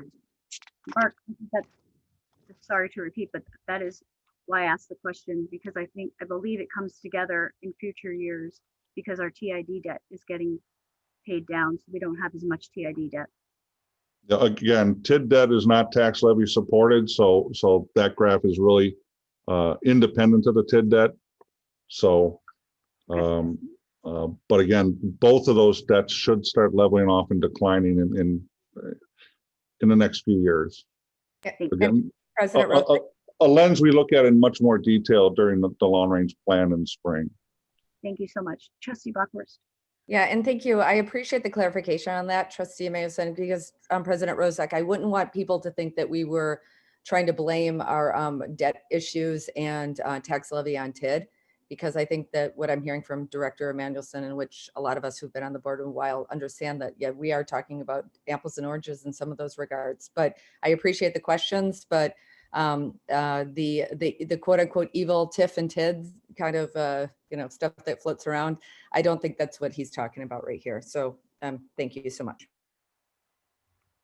Okay, any other questions? Not, go ahead. Okay, and moving on to the capital projects. Significant number of capital projects are planned for 2021.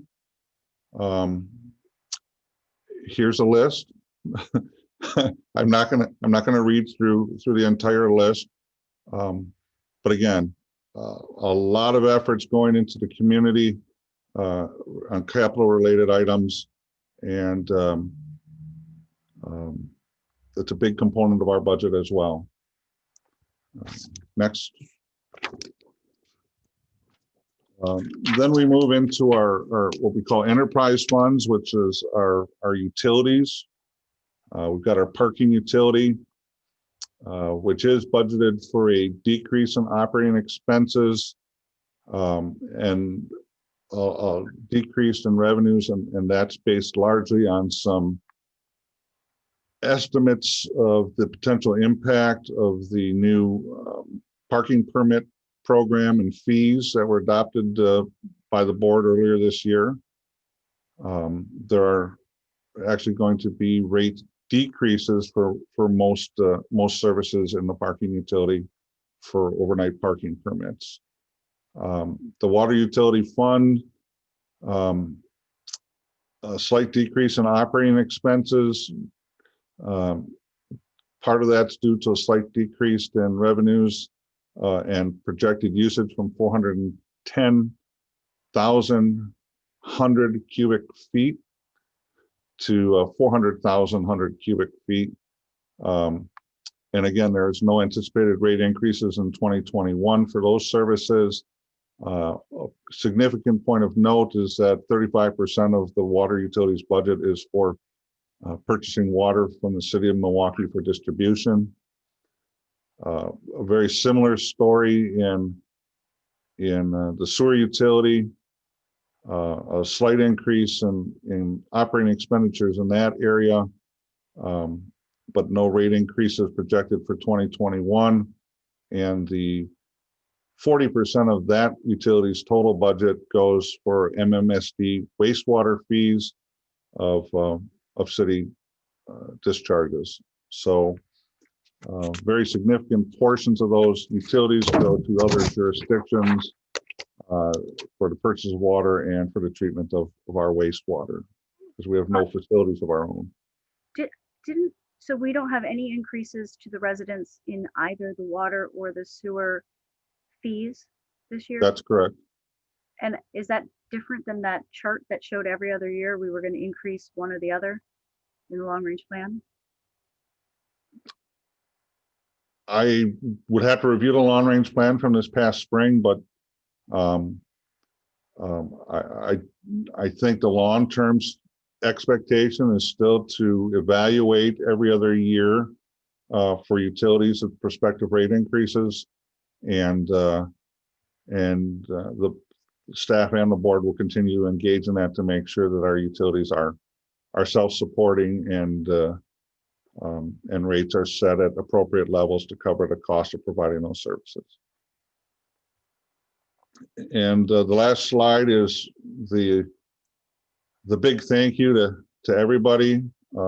Building the budget is a lot of time and effort for department heads and staff, and no less time and effort for the village board to review and try to work out the significant budgetary challenges that need to be settled to take a proposed budget that started out at 4.6% and get that down to under 1% for consideration tonight. So thank you everybody for their contribution to that effort. It is certainly appreciated.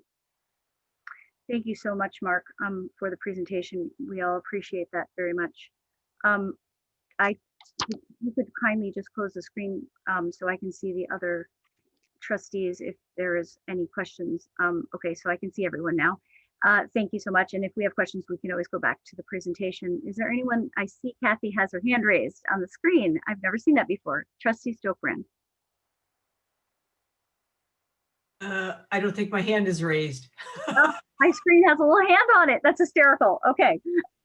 Any other, if you have no questions, are there any other questions for Mark from trustees at this time? Okay, I just have one request, and if you could get back to the board on that long range plan, you were going to look back on utility rates. For some reason, it's stuck in my mind that we've told the public every other year, every year there was going to be a rate increase of either 10 or 15% to the water and sewer, alternating years between the two utilities.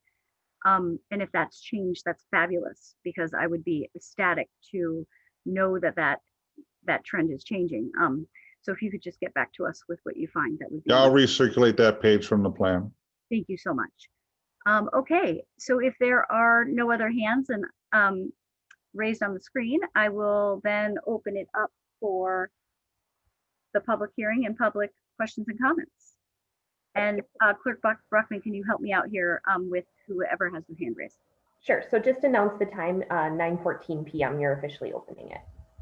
It is 9:14 p.m. and we're officially opening the public hearing at this time.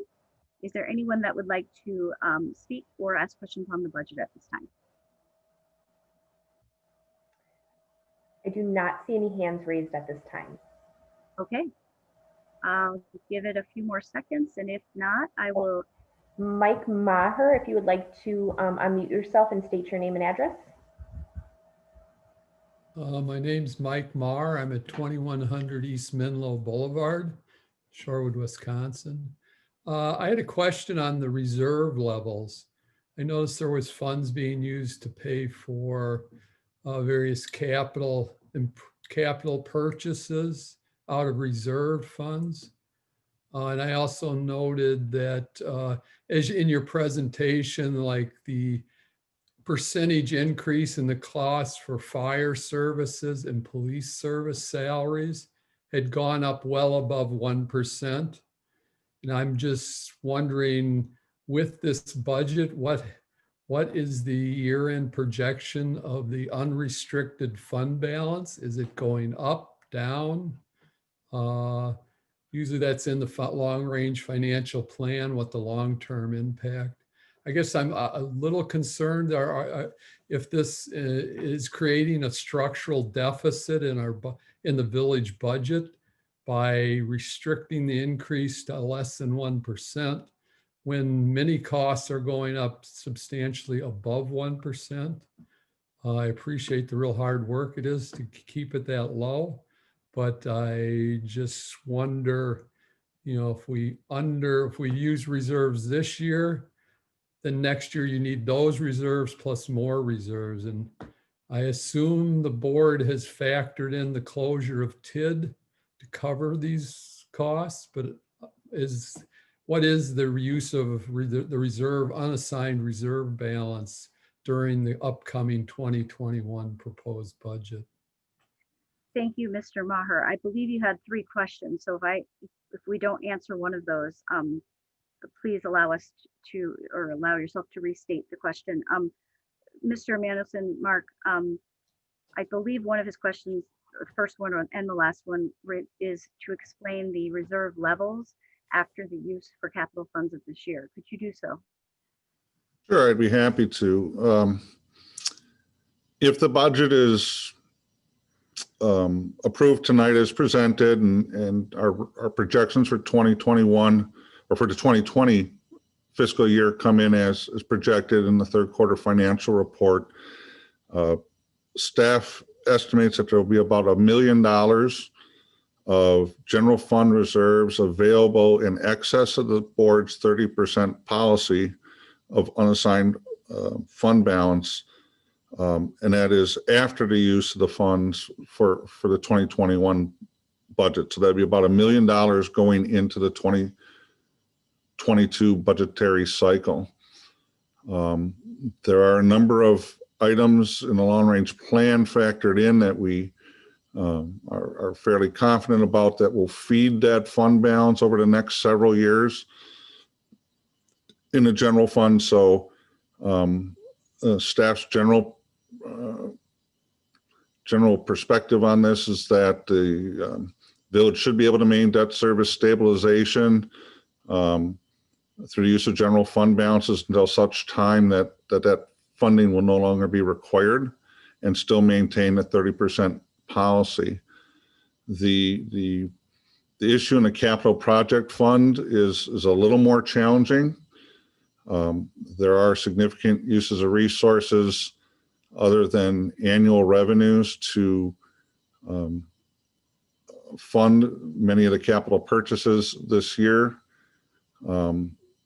So on the one side, the capital purchases are being funded, not deferred. However, next year and subsequent years, those are challenges we'll have to continue to evaluate on how to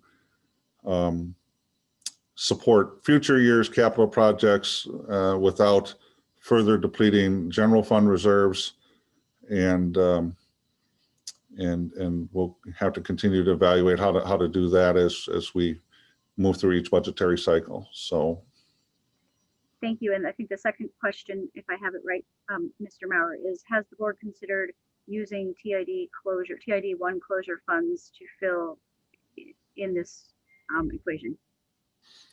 Well, the TID closure disbursements, cash per se, is part of the long range plan that staff has made a general assumption will be applied to the general fund and ultimately add to the reserves in the general fund.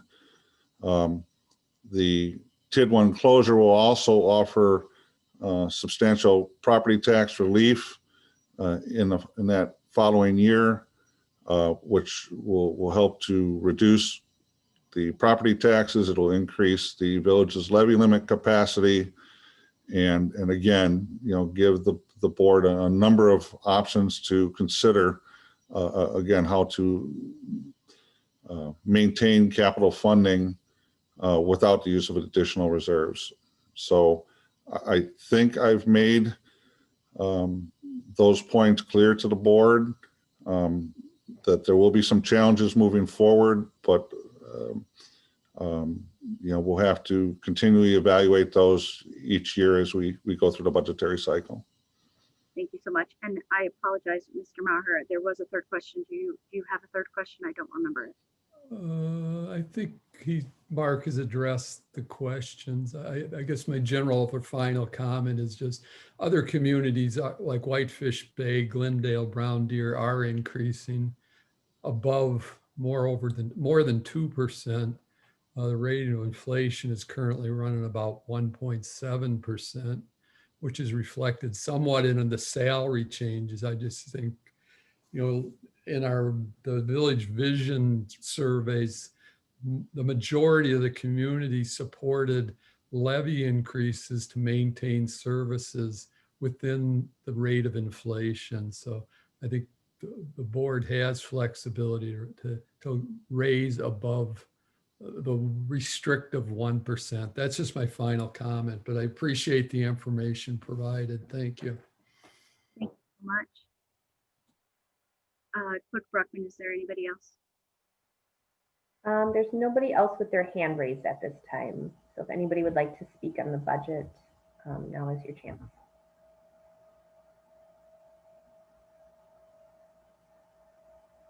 Okay. Nobody All right. else. So you can officially close the public hearing at 9:22. Well, I did mention before, okay, but we still can have board questions if they had any. Is that correct? Correct. This would just be to close it to citizens' comments. Thank you so much. I will then, with seeing no other hands raised from the public, we will close the public hearing at 9:24 tonight, which is now, and open it up to the board if you had any further questions. None at this time that I see. Okay, thank you so much, Mark. Trustee Bockhorst. So I'm just for process. So when you say you're opening up to the board for further questions, you're saying we're closing the public hearing and then now it's board discussion? No, as part of the official public hearing agenda item, I had outlined. Yeah, and then we'll go into the next agenda item. I apologize. Thank you for clarifying.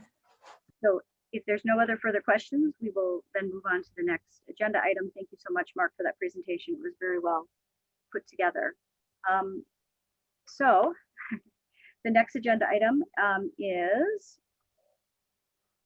okay, so we have a public hearing, citizens to be heard. Yep. This item is for matters not on the agenda. Discussion may follow comment on non-agenda items, or discussion and action may come at future meetings. Is there anybody that has registered to speak tonight, Sarah, or with their hand raised? No one registered to speak ahead of time. I do not see any hands raised. If there's anybody who would like to speak, please raise your hand or unmute yourself and state your name and address. With that, Nobody. We'll go ahead and move on to new business. 9A, the 2021 Village of Shorewood budget. Underneath that, as a sub, we have number 1, which is consider budget amendments if needed. Are there any budget amendments that have been presented ahead of time? Mark? There. I wouldn't know. Okay, so I'm going to guess no. Is there any that are on the floor? All right, we will move on to 9A2, consider resolution 2020-41, adopting the 2021 budget and authorizing the 2020 general property tax levy against all taxable property in the Village of Shorewood. Do I have a motion or a discussion? Trustee Carpenter. I'd like to make a motion. I move to approve resolution 2020-41, adopting the 2021 budget and authorizing the 2020 general property tax levy against all taxable property in the Village of Shorewood. Second. Okay, I have a motion by Trustee Carpenter, a second by Trustee Amenta. Questions or discussion by board members? If not, go ahead, Sarah, and take the roll. Oh, no, I have a question. Okay, so right now we are voting on the budget as stated with the 0.98% levy increase for 2021. Is that correct? That's correct. There were no budget amendments. Okay. So I am going to be voting and I'm going to be voting no on this budget for a variety of reasons. And I feel that it's important that I make this that I make my reasons heard right now. For A, I'm hoping that one of the 4 board members that is adamantly in support of this budget will reconsider your line of thinking for a variety of reasons. And I do want to say that I want to thank both our village manager, Rebecca Ewald, as well as our village finance director, Mark Manuelson, for sending us out a general fund reserves attachment today. It's a little wonky, so unless you've had experience, a lot of experience in a budget office or on a board like we have, it might be a little tricky at times, and it's also easy to use confirmation bias and pick certain things out. So I do have some questions on that as well. But one of the biggest things that I do want to say, and as Trustee Ersink, as having been the longest standing board member and elected since first in 2013, I've gone through the most budget cycles of any person on this board. And as Mr. Emanuelson mentioned, over the past decade, we've made a lot of real great strides to dig ourselves out of the hole of past boards and past administrations. And this is not by accident. This is through some really thoughtful long-range planning. This is through a variety of community service and community surveys and engagement sessions and a variety of things. What I'm also learning is that the average household in Shorewood, or the average house property, is now valued at $400,000 and almost $500,000 in this village, which I think is a great testament to the hard work of many people over many, many years in ensuring that your investment in your property, and when I say you, I'm no longer a homeowner in Shorewood, your investment in your property has yielded dividends that are your part of your nest egg. So this is a great thing. We are, as fiduciaries, we maintain and we protect people's ability to not only afford to live in this community, but more importantly, that we make this a place where people want to learn to live and continue to live. I believe that we have the highest rate of resident enrollment in the last 20 years. We have more young families in this village. We have more seniors that are staying in either their homes or moving into the apartments or other housing opportunities. So these are things that we talk about all the time on this board. And I know the easy thing is just to let this go to vote, because I know we have at least 4, if not 5 votes that are going to support the current budget. But I would feel remiss if I did not mention again that a $20 savings per household, I know it was 17, if we were to go up to actually increase the tax levy by the actual rate of inflation, and to stay consistent with that, and to stay consistent with what this community has asked for, which is to maintain services and to provide the same, or if not better, high level quality of services that we all pay a lot of money to realize. And I know, I'm sorry, President Rosa. We don't have an amendment to the budget. This is just a speech, and I appreciate it. We want to hear your thoughts. No, I don't think you want to hear my thoughts, and that's why you're interrupting me. So I'd like to continue. You have plenty of time. You have the bully pulpit all the time. You have interrupted me countless times, and you're doing it now. So, at the beginning. Sorry, what's that? Go ahead. Go ahead and finish your comments. Thank you. So, so I think we're making an egregious error this year in not keeping up with at least the rate of inflation. Yet again, we're continuously digging ourselves into holes. Okay. And there is a point why I'm making this. It's not just because the budgetary amendments were in the other thing. According to Robert's Rules of Orders and other parliamentary and also state statutes and other things, we can change the budget. We still have time. Legally, we have time. This is not our own option.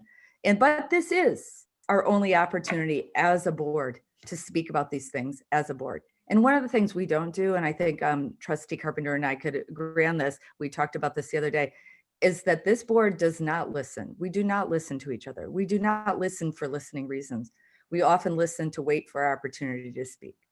And this is my opportunity to speak. And I do hope that you all are listening at this point. So the amount of money, for us to shift spending reserves during a pandemic, when, as we have said, we have absolutely no idea what the future holds for this village. But what we do know is that residents enjoy living here, as evidenced by surveys, as evidenced by the fact that the rate, the quickness of selling homes in this community for getting an offer on a home is well before you even have a sign in the yard.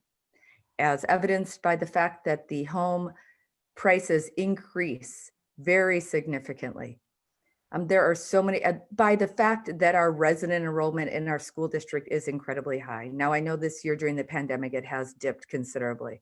And for a variety of reasons, I can't profess to even claim to know why. But we do have a great community, something that a lot of us have built a long time and spent a long time building. And we want to see that this community is maintained. I wish I had a $20 bill right now to whip out and show you all, just to show you that for based on the average household price of what was it, $467,000, the decision to move from using reserves, which is kind of our safety net, which is helps us ensure a low bond rating when we go out for borrowing, which allows us to make midterm decisions on very expensive capital items, or in this case, PPE, or if we need to do something regarding this pandemic, that we have that opportunity to do without having to go to borrow money and incur a higher percentage of interest because we have spent our reserves. Now, I know you're going to hear from a variety of people that are going to say, oh, Trustee Backhurst is saying this, or, oh, if you have a $400,000 to $500,000 home, you don't want to see your tax bill go up. Sure, no one wants to see that. But at the same time, we have a lot of numbers. We have a lot of evidence. We know that this municipality appreciates the services. And I'm sure all of you received the village manager's memo, which stated that, and we all know that Department of Public Works right now is at half-mast, right? Over half the people in the Department of Public Works are quarantined, including the one and only mechanic that we have. And I bring that up because this board has made policy decisions to go down to just one mechanic, even though it's been the Department of Public Works and others' recommendation that we have two, for safety reasons and also for financial reasons. We also have the fact that we are having residents in this community yell at public employees by saying, you're not you're not taking care of our services fast enough, blah, blah, blah. I don't know why people are so angry. I'm not sure if it actually has anything to do with the level of service, but we're not even at the height of the pandemic. We don't have any end. 5 minutes, then 5 minutes. Point of parliamentary procedure. Are we going to go into a timeout at this point, President Rozak, based on your past order or not? Well, she said at the beginning of the meeting to limit your comments to 3 to 5 minutes. Okay, so I also stated in an email to all of us on election night at 1:30 in the morning that if we interrupt, she's going to immediately call a timeout for 25 minutes.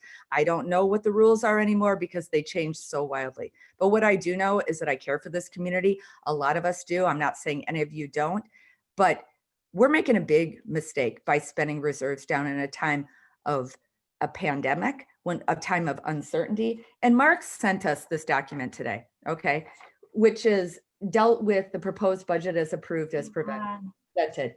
As far as the budget projections, I'm sorry, Trustee Menta, when you're sighing so heavily, you want to put yourself on mute because I cannot continue to talk with it while you're doing that.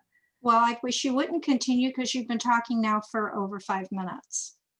And I'd like to, I think other people may have something to say. I'm sorry, Trustee President Rozak, are we going to go into an automatic timeout?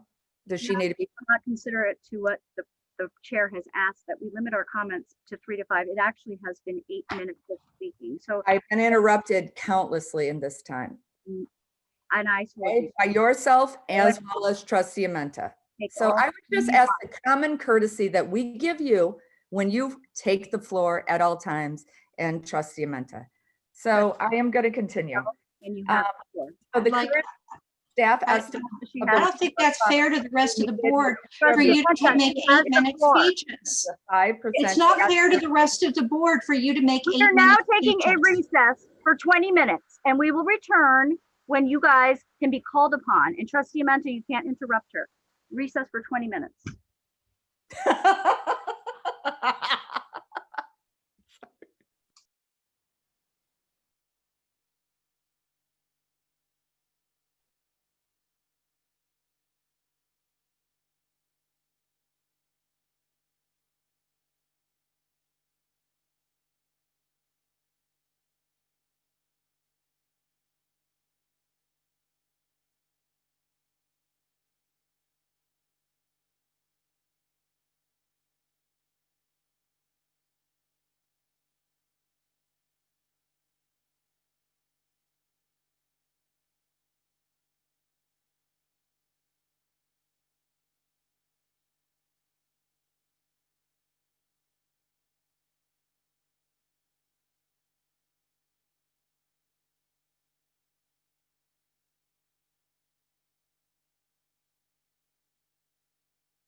Can we get started?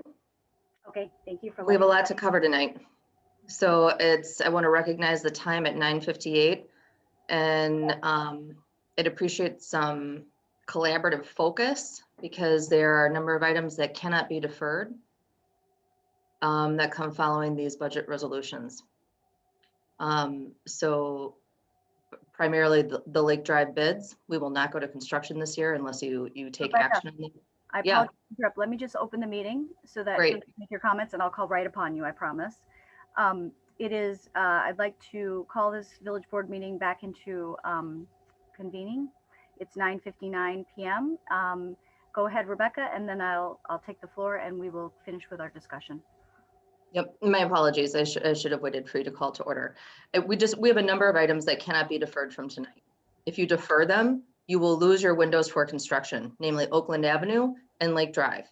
So let's be concerted with some of our focus tonight. We need to accomplish some things before we get out of here.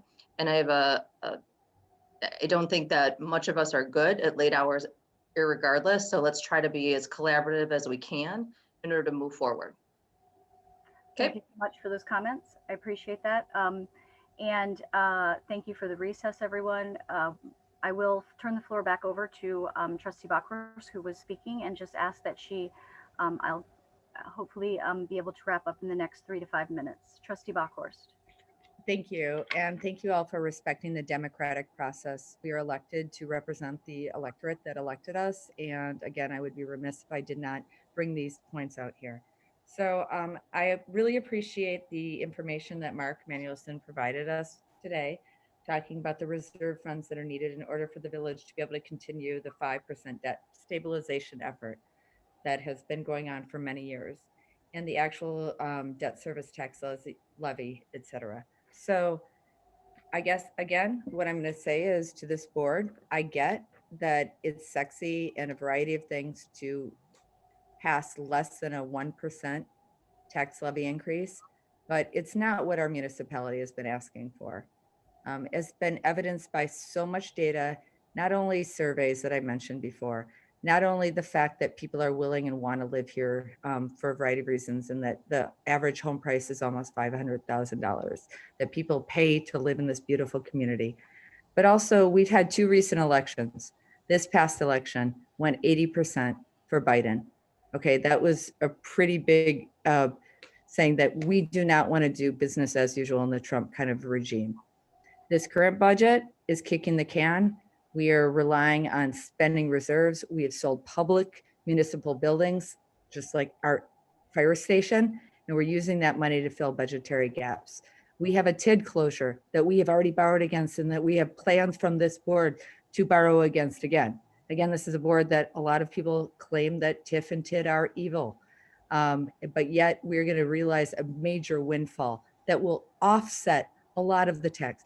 Do we want to keep up the rate of inflation? Absolutely. Otherwise, we are further increasing the gap that we've already dug our hole in the last couple of years.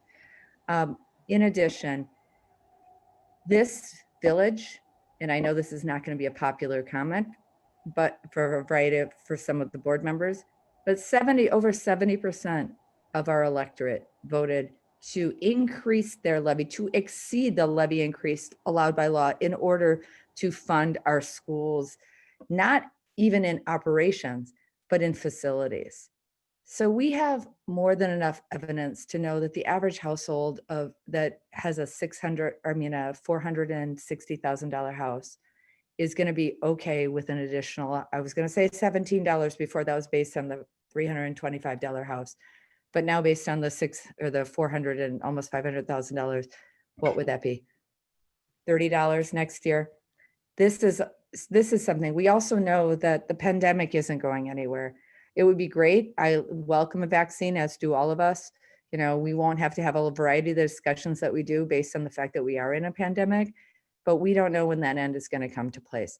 We have offered and contributed to the business district grants to keep them afloat. And now what I'm hearing from some people is, okay, well, if we want to not tax people next year, you know, to again keep up the rate of inflation, that's kind of, heck, that's almost like a TIF for homeowners. So, but yet we are not offering any rent abatement for the most vulnerable population in this municipality, which is 53% of this municipality that rents.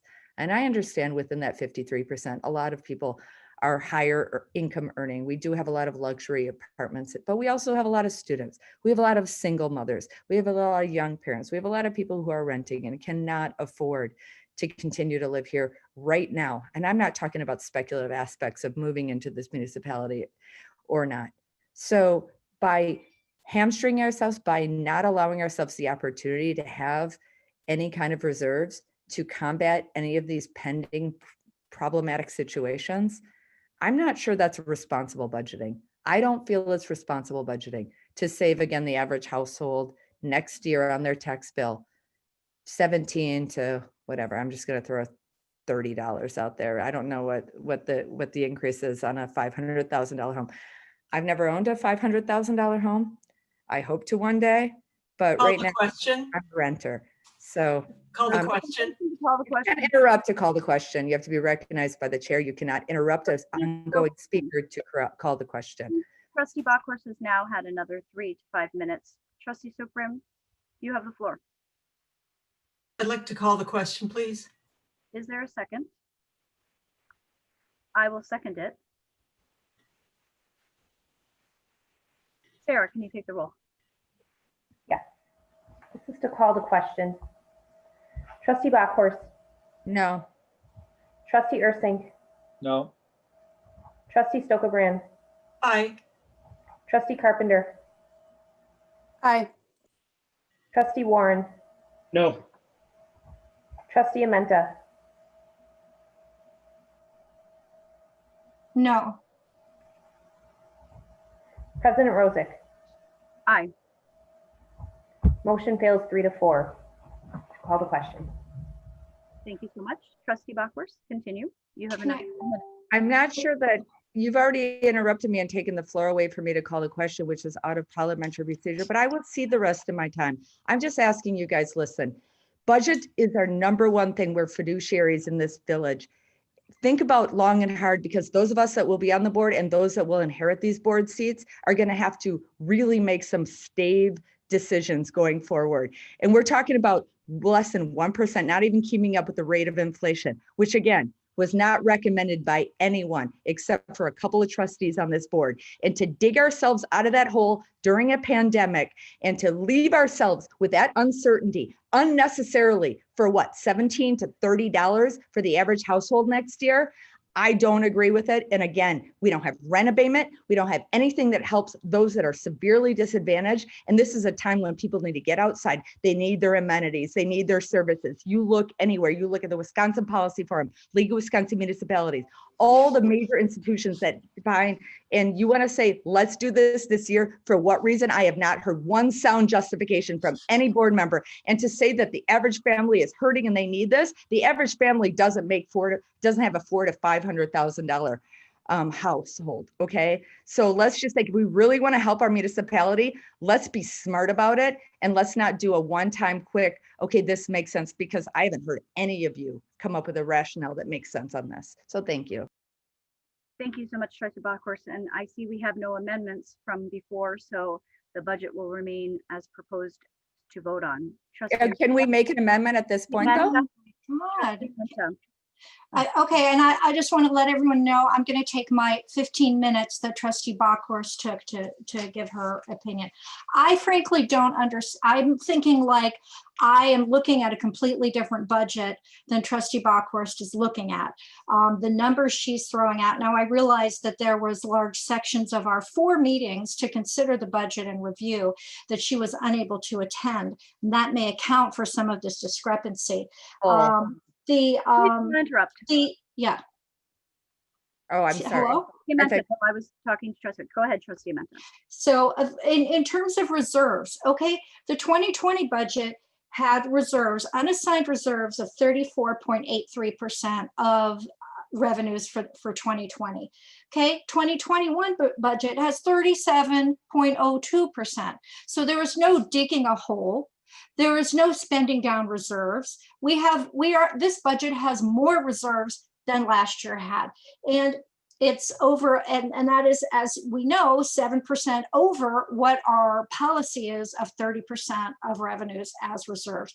And having 37% of reserves is very healthy, is much higher than many, many other municipalities. And I want people to understand, it's like you have 40% of everything you spend sitting in a bank account, okay, just sitting there. Excuse me, those reserves are tax dollars that people have paid in prior years in expectation of services and capital projects. We are not reducing our overall level of reserves. We build reserves every year, as we just heard on the Budget and Finance Committee, because 2020 is turning out to be a pretty positive year for us. We should, because Mark and Rebecca do an excellent job, and all the department heads, of managing the budget. So we don't end budgets in the red, we end budgets in the black. So every year, we're going to have a little bit of reserves. At a certain point, they build up and they build up and they build up. They are above our policy. They're very high. They're very healthy.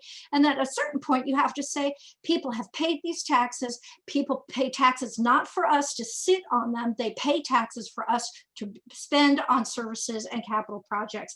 The $460,000 average housing, that is not the average housing price in Shorewood. I believe, and Trustee Carpenter can correct me, that was the average sale price over the past 12 months. That is not the same as the average housing price in the village of Shorewood currently. If you take our residential assessed value, even if you take single family assessed value and divide by the number of units, you're not going to get 460,000. And I think Mark would back me up on that. This budget has absolutely no cuts in services. We all sat through 4 meetings. We know we have not cut services. Okay. Let me see. Our bond rating is secure. We have a high property tax base. We have very healthy reserves. There is absolutely no damage to our bond rating. To say that this budget is kicking the can down the road is a complete misrepresentation of this budget. We have not dug a hole. All this talk about rent abatement, this is the first I've heard of it. Where was this proposal in any of the 4 prior budget meetings that we have? We have a process to very carefully go through our budget. We have a prioritization process to bring forward ideas like rent abatement that we started back at the beginning of the summer. We have ongoing discussions about what's important to us and what we want to do. This is the first time hearing about rent abatement. So I just have to say, I am really disturbed that a budget that not just us, but village staff, Mark, Rebecca, all department heads have put a tremendous amount of time and effort into, is being so completely mischaracterized as irresponsible, spending down reserves when our reserves are higher than last year's reserves. This is just a complete mischaracterization of the budget. It's, and like I said, it is almost like we are looking at 2 completely different documents. So that's all. I'm sorry, I've only gone probably 3 minutes. I have another 12 to go, but that's all I have to say. Thank you. Thank you for being considerate. That was about 5. Trustee Carpenter, if you can keep it to 3 to 5 minutes. Maybe even less. I just have one thing to say. At the beginning of the pandemic, we all came together, recognized that the businesses in our business district really needed support, and were able to offer loans to our businesses so that they could stay afloat and make it through the pandemic. And I feel really proud about that decision. But the reason why I ran in 2017 and then ran again in 2018 and talked to thousands and thousands of residents was because I felt that we needed to do some things different within our community. And the number one thing that I heard on every doorstep when I talked to every resident that I talked to was taxes. And yes, we have an increase in home value, and that is wonderful. However, if you are not looking to sell your home today or tomorrow, it is irrelevant. And so in order for residents to be able to afford to stay in their homes and stay in their homes long-term, we have to look to do something different. I feel really confident in our budget. I feel really confident about spending the reserves, especially knowing the remaining reserves that, as Mark has mentioned multiple times, will remain. I also feel really confident that this is the time to do that. We are in a pandemic. And if that is not a reason enough, I don't know what is. The news today was that Moderna is very close to a vaccine. Pfizer is very close to a vaccine. I feel fairly confident, knock on wood, that next year we will be in a very different place as a nation and as a community. So I feel really strongly about this. I feel like we have not cut anything from any residents. And I think that we have, after hours and hours and hours of discussion, made a good choice. So thank you. Thank you so much, Trustee Carpenter. Is there any other comments or questions on this item? There is a motion on the floor. Trustee Warren.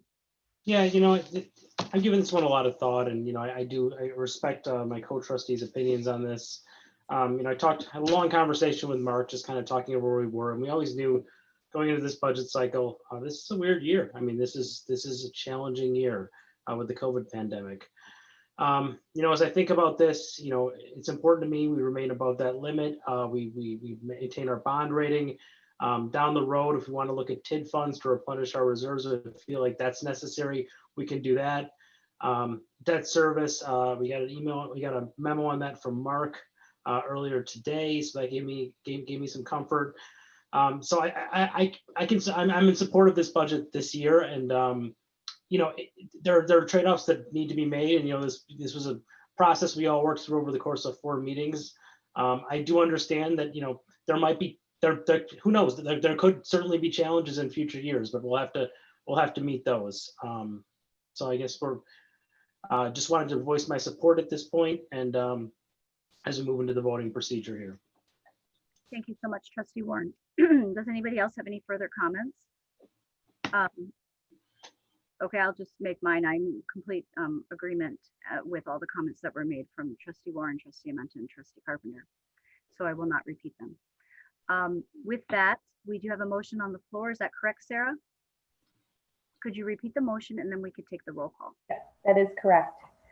Trustee Carpenter moves, second by Trustee Amenta, to approve Resolution 2020-41, adopting the 2021 budget and authorizing the 2020 general property tax levy against all taxable property in the Village of Shorewood. All right, I'm going to take the roll. Trustee Bachhorst. No. Trustee Ursink. No. Trustee Amenta. Aye. Trustee Carpenter. Aye. Trustee Stokebrand. Aye. Trustee Warren. Aye. President Rosick. Aye. Motion passes 5-2. Thank you. We'll move on to the next agenda item 9.3. Starting to get my readers out. Consider Resolution 2020-42, authorizing the carry forward of any allowable prior year unused levy capacity on municipal levy limit worksheet. I move Resolution 2020-42, authorizing carry forward of allowable prior year unused levy capacity. Second. On the municipal levy limit worksheet. Oh, okay. I move the resolution. Okay. Second still. All right. So we have a motion by Trustee Amenta, a second by Trustee Bachhorst. Any discussion? Seeing none, go ahead, Sarah, and take the roll. Trustee Bachhorst. Yes. Trustee Carpenter. Aye. Trustee Amenta. Aye. Trustee Ursink. Yes. Trustee Stokebrand. Aye. Trustee Warren. Aye. President Rosick. Aye. Motion passes 7-0. Thank you so much. So that was that completes A, 2021 Village of Shorewood budget.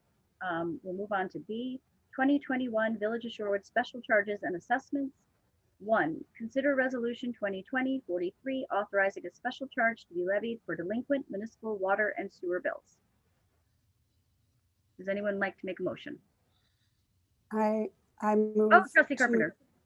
I move to approve Resolution 2020-43, a resolution authorizing a special assessment to be levied for delinquent water and sewer bills. Second. Motion by Trustee Carpenter, second by Trustee Amenta. Any discussion? Seeing none, go ahead and take the roll. Trustee Bachhorst. Yes. Trustee Amenta. Aye. Trustee Carpenter, Aye. Trustee Ursink, Yes.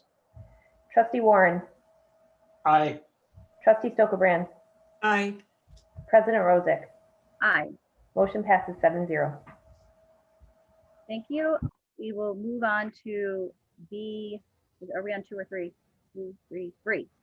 Consider resolution 2020-45. 2. 2. Thank you. Yes. Resolution 2020-44, authorizing a special charge to be levied for delinquent snow removal invoices. Do I have a motion? So moved. Second. Okay, so a motion by trustee Menta, a second by trustee Warren. Any discussion? Seeing none, go ahead and take the roll. Trustee Ursink, Yes. Trustee Bachhorst, No. Trustee Menta, Aye. Trustee Carpenter, Aye. Trustee Stokebrand, Aye. Trustee Warren, Aye. President Rosick. Aye. Motion passes 7-0. 6-1. 6-1. 6-1, I'm sorry. Thank you. And the nay vote, trustee Buckers. Okay, we will move on to B3. Is this correct? Consider resolution 2020-45, authorizing a special assessment to be levied for the cost of replacement of sidewalks, carriage walks, and drive walk approaches to be levied against each lot affected for 2020. Do I have a motion? So moved. I'll second. Moves, trustee Amenta seconds. Any further discussion? Trustee Carpenter. Sorry, I just have one question about that. So is it for 2020? It's for the year 2020, or is it for the year 2021? It's actually for the 2020 assessment period, which is the residuals of the tax levies from 2019 that were allowed to be split over 2 years when special assessments exceeded $1,000. So these are those remaining items. I see. Okay, thank you. Any further discussion? Seeing none, Sarah, can you please take the roll? Trustee Ursink, Aye. Trustee Stokebrand, Aye. Trustee Bachhorst, Yes. Trustee Menta, Aye. Trustee Carpenter, Aye. Trustee Warren, Aye. President Rosick. Aye. Motion passes 7-0. Thank you. We'll move on to item number 4. Consider resolution 2020-46, authorizing a special charge to be levied for delinquent special refuge collections and disposal invoices. So moved. Second. Motion by trustee Carpenter, second by trustee Ursink. Any questions or discussion? Seeing none, please take the roll. Trustee Bachhorst, Yes. Trustee Stokebrand, Aye. Trustee Ursink, Yes. Trustee Warren, Aye. Trustee Carpenter, Aye. Trustee Amenta, Aye. President Rosick. Aye. Motion passes 7-0. We'll move on to item number 5. Consider resolution 2020-47, authorizing a special charge to be levied for delinquent grass cutting invoices. Do I have a motion? So moved. Trustee Ursink moves, Second. second by trustee Carpenter. Any discussion? Yes. Trustee Bachhorst. So one of the things when we reinstated the Conservation Committee back in 2007, I believe it was that a policy decision based on height of grass and the environmental effects is kind of bad. So I'm going to vote no on this just because the standards that we have in Sherwood are minimal and do not reflect sustainable and long-range practices in the environmental world. But I understand that we're looking for revenue gaps here, but just, you know, for pure policy and as well as doing the right thing in my mind, I'm going to vote no. So I wish I had caught this sooner and discussed this in an earlier meeting, but here it is now. So thank you. Thank you, trustee Bachhorst. Any other discussion? And Sarah, just for the minutes, until we have a formal policy, any nay vote, if they offer an explanation, that if we could put a sentence in the minutes, that'd be great. Good. So any further discussion? Seeing none, go ahead and take the roll. Trustee Amenta, Aye. Trustee Bachhorst, No. Trustee Ursink, Aye. Trustee Stokebrand, Aye. Trustee Warren, Aye. Trustee Carpenter, Aye. President Rosick. Aye. Motion passes 6-1. Thank you. We'll move on to item number 6. Consider resolution 2020-48, authorizing a special charge to be levied for delinquent private alarm charges invoices. Do I have a motion? So moved. So moved. Second. Second. Okay, moved by trustee Carpenter, second by trustee Hrc. Any discussion? Seeing none, go ahead and take the call or the roll call. Trustee Carpenter. Aye. Trustee Ursink. Aye. Trustee Stokebrand. Aye. Trustee Warren. Aye. Trustee Amenta. Aye. Trustee Bachhorst. Yes. President Rosick. Aye. Motion passes 7-0. Thank you. Item number 7 is to consider resolution 2020-49, authorizing a special charge to be levied for delinquent inspections or reinspection fees. Do I have a motion? So moved. Second. Trustee, moved by trustee Ursink, second by trustee Bachhorst. Any further discussion? If none, please call the roll. Trustee Bachhorst. Yes. Trustee Amenta. Aye. Trustee Carpenter. Aye. Trustee Ursink. Yes. Trustee Stokebrand. Aye. Trustee Warren. Aye. President Rosick. Aye. Motion passes 7-0. Move on to item number 8, consider resolution 2020-50, authorizing a special assessment to be levied for the cost of private lead lateral replacements in 2020. Do I have a motion? Moved by trustee Carpenter. Do I have a second? Second. Second by trustee Ursink. Further questions or discussion? I have a question. I read that the state has grant funds available now for all municipalities that are not income restricted for paying for private lead laterals. And I want to know if we're planning to apply to the state for some of the grant funding. Mark? Leanne? Actually, we did review those funding opportunities when we went through private lead lateral program earlier this year in committee and then in the Phil Village board and reviewed that. There are some significant restrictions on there that would make it very difficult to implement with the type of program that Shorewood currently has. I don't remember that. I'd be happy to redistribute the memo. Thank you. That'd be great. That would be wonderful. Trustee Mentor, are you done with, did that answer your question? Yeah. Okay, I do have a question myself. What is this? Is this, can you just tell me, they're delinquent or their cost of private lead laterals? Do the property owners, are they delinquent or are they, do they know it's coming? Those are the participants in the voluntary program where they could receive a village supported cost for replacing private lead laterals, which would then be passed back to the homeowner in a 5-year special assessment plan. So they've all signed paperwork that this is a voluntary special assessment to help defer the cost of that project over several years. Thank you so much for that explanation. Any other questions or discussion? Seeing none, go ahead and take the roll. Trustee Ursink. Yes. Trustee Carpenter. Aye. Trustee Stokebrand. Aye. Trustee Warren. Aye. Trustee Amenta. Aye. Trustee Bachhorst. Yes.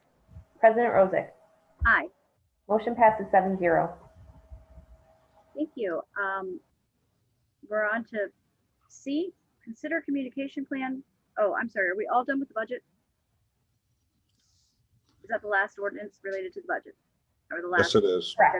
Okay, I just want to sincerely thank staff for their efforts this year on the budget. And I also want to commend the board for doing the hard work and spending the time to voice your opinions and to put together a budget that that I think during this COVID year is beneficial to all our residents. And I know there was compromise, and I commend the board for doing such. So We will move on then to C, now that we are finished with the budget, to consider communication plan for overnight parking permit and alternative side parking enforcement. Who is speaking? Diane, are you still on the call? She was a staff member who is representing this item. I see her on the call, but I don't know if she's muted. Okay. I'm on the call. Oh, there you are. I just had to figure out how to I thought you were. Hi, Diane. Yeah. Hello, how's everybody? Good. Good. Did you have anything you wanted to just briefly say about this communication plan? Not a lot. The only thing is there were a couple of dates that changed. So the second one, notify landlords of changes. We're going to defer that to the 20th, just so they don't get confused with the new numbers for the new year while they're still possibly paying for December parking. And then the notify the parkers we had for the 19th and 20th. For the same reason, we're going to defer that to the 23rd. But outside of that, no further changes. Thank you. Does anybody You're have welcome. questions on the board? I have one. So Diane, I didn't see it, but I'm sure I've overlooked it because it was getting to the end of the packet and getting late. Is there a space where we notify the residents of the apartments when we're going to potentially change the policy and implement with a new software provider, potentially? No, that is not in here. That can easily be added. I wasn't sure where that was in the process myself. So that's something that once that happens, then the current parkers for sure, we could do that just via email. The other option would be, it depends on the timing of it, whether it becomes another short today update, whether it's the individual mailing to the household. It just depends on the timing, but it could be easily be added, no problem. Thank you so much. And I don't know if that's tonight or later, but I do, just to note, I'm speaking specifically about the multifamily, like there's no restriction for residents right now. And so any parker would exceed, like if there was more than one per household or whatever the requirement was, if that changes, those individuals will need to be notified that their parking the parking permits were being revoked when it changes in March or May. And so that, I think that's important to put in there somewhere. And maybe the board just feels we can do that at a later date, which I'm fine with too. I just think it needed to be noted that communication will have to go out. And then the only other thing was, I trust that the communication when written, I don't believe the board needs to review it, in my opinion, but that we did express, or at least I did in the board meeting when it was approved, that it be specific to say there will be changes, that this is, there will be changes coming in the future when we get a new software program, just to give the heads up that, so people will expect that there will be another communication coming. Okay, so I'm sorry, that broke up. So how I heard that was that in addition, the correspondence that goes out should notify them of the possible or the update to the way that they can purchase parking, the new program. Yes, and whenever we get a new software vendor, if we decide to do that as a board, we may be able to implement the residential requirement the board adopted, which is 1 permit per household, I believe, and 2. And if that goes into effect, there'll be another communication coming. That is effective. Okay. I have a question. We'll add that. Thank you so much. Trustee Silverstein. Don't we want to have that in place right away? We can't enforce it, but isn't it simpler to just start with it right away, 2 per household? We don't have the ability based on our software. until we Oh. get the offer. But the letter, the correspondence does say 2 per household that we're sharing. It does say it, even though we may not be able to enforce it. The correspondence does say it. Okay, good, thank you. Trustee.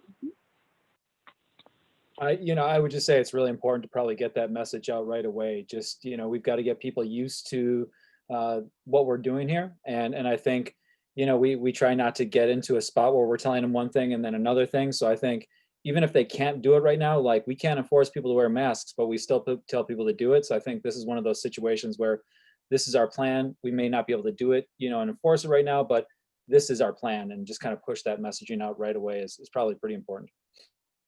Thank you, Trustee Ursink. I echo that. I think I wasn't clear. It's just that it may change when we start enforcing for some residents. If that happens and somebody's permit gets removed based on enforcement ability, I just would like a notification that it may occur, or something in the timeline that a second one would go out. So with that, if there's any other discussion, okay, do we have a resolution? Do we have a motion on the floor?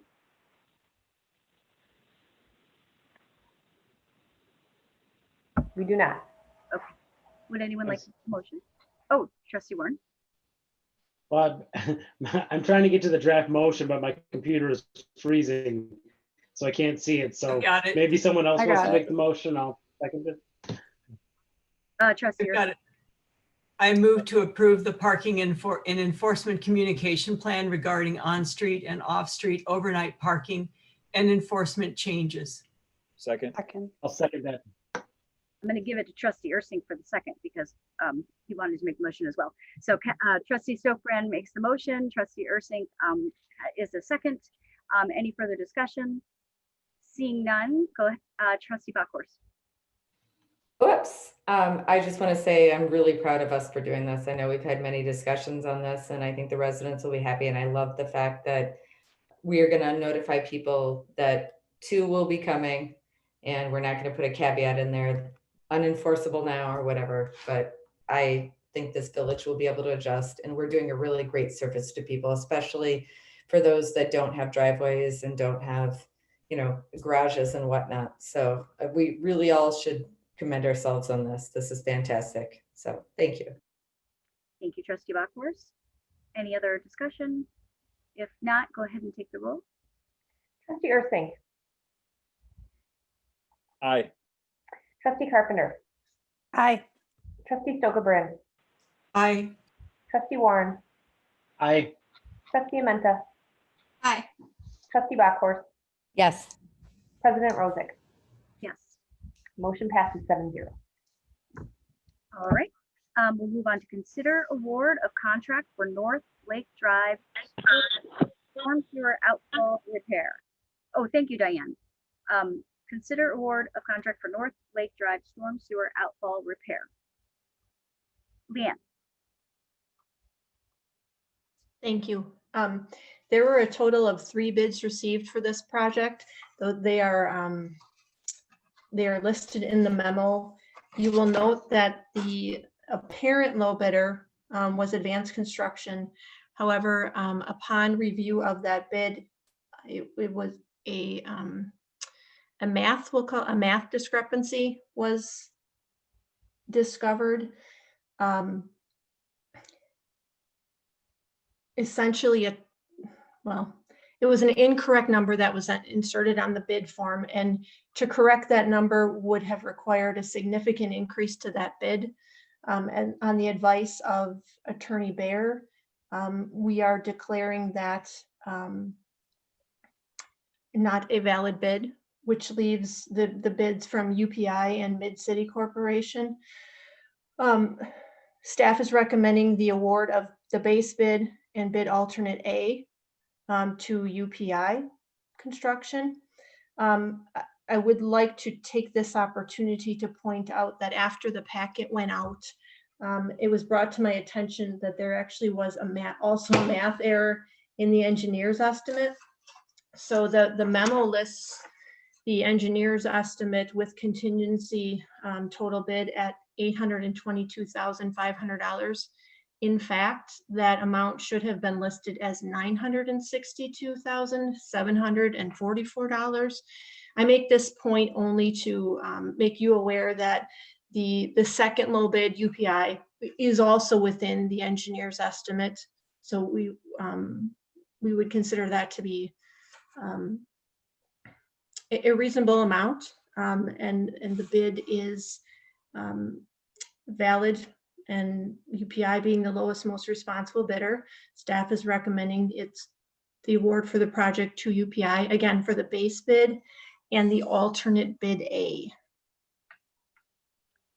Thank you. Does anyone have questions? I have one. Trustee Carpenter.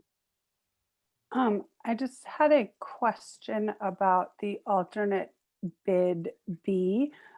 So are we just not doing that portion of the bid in construction, or because I just noticed that we're not including that in the conversation?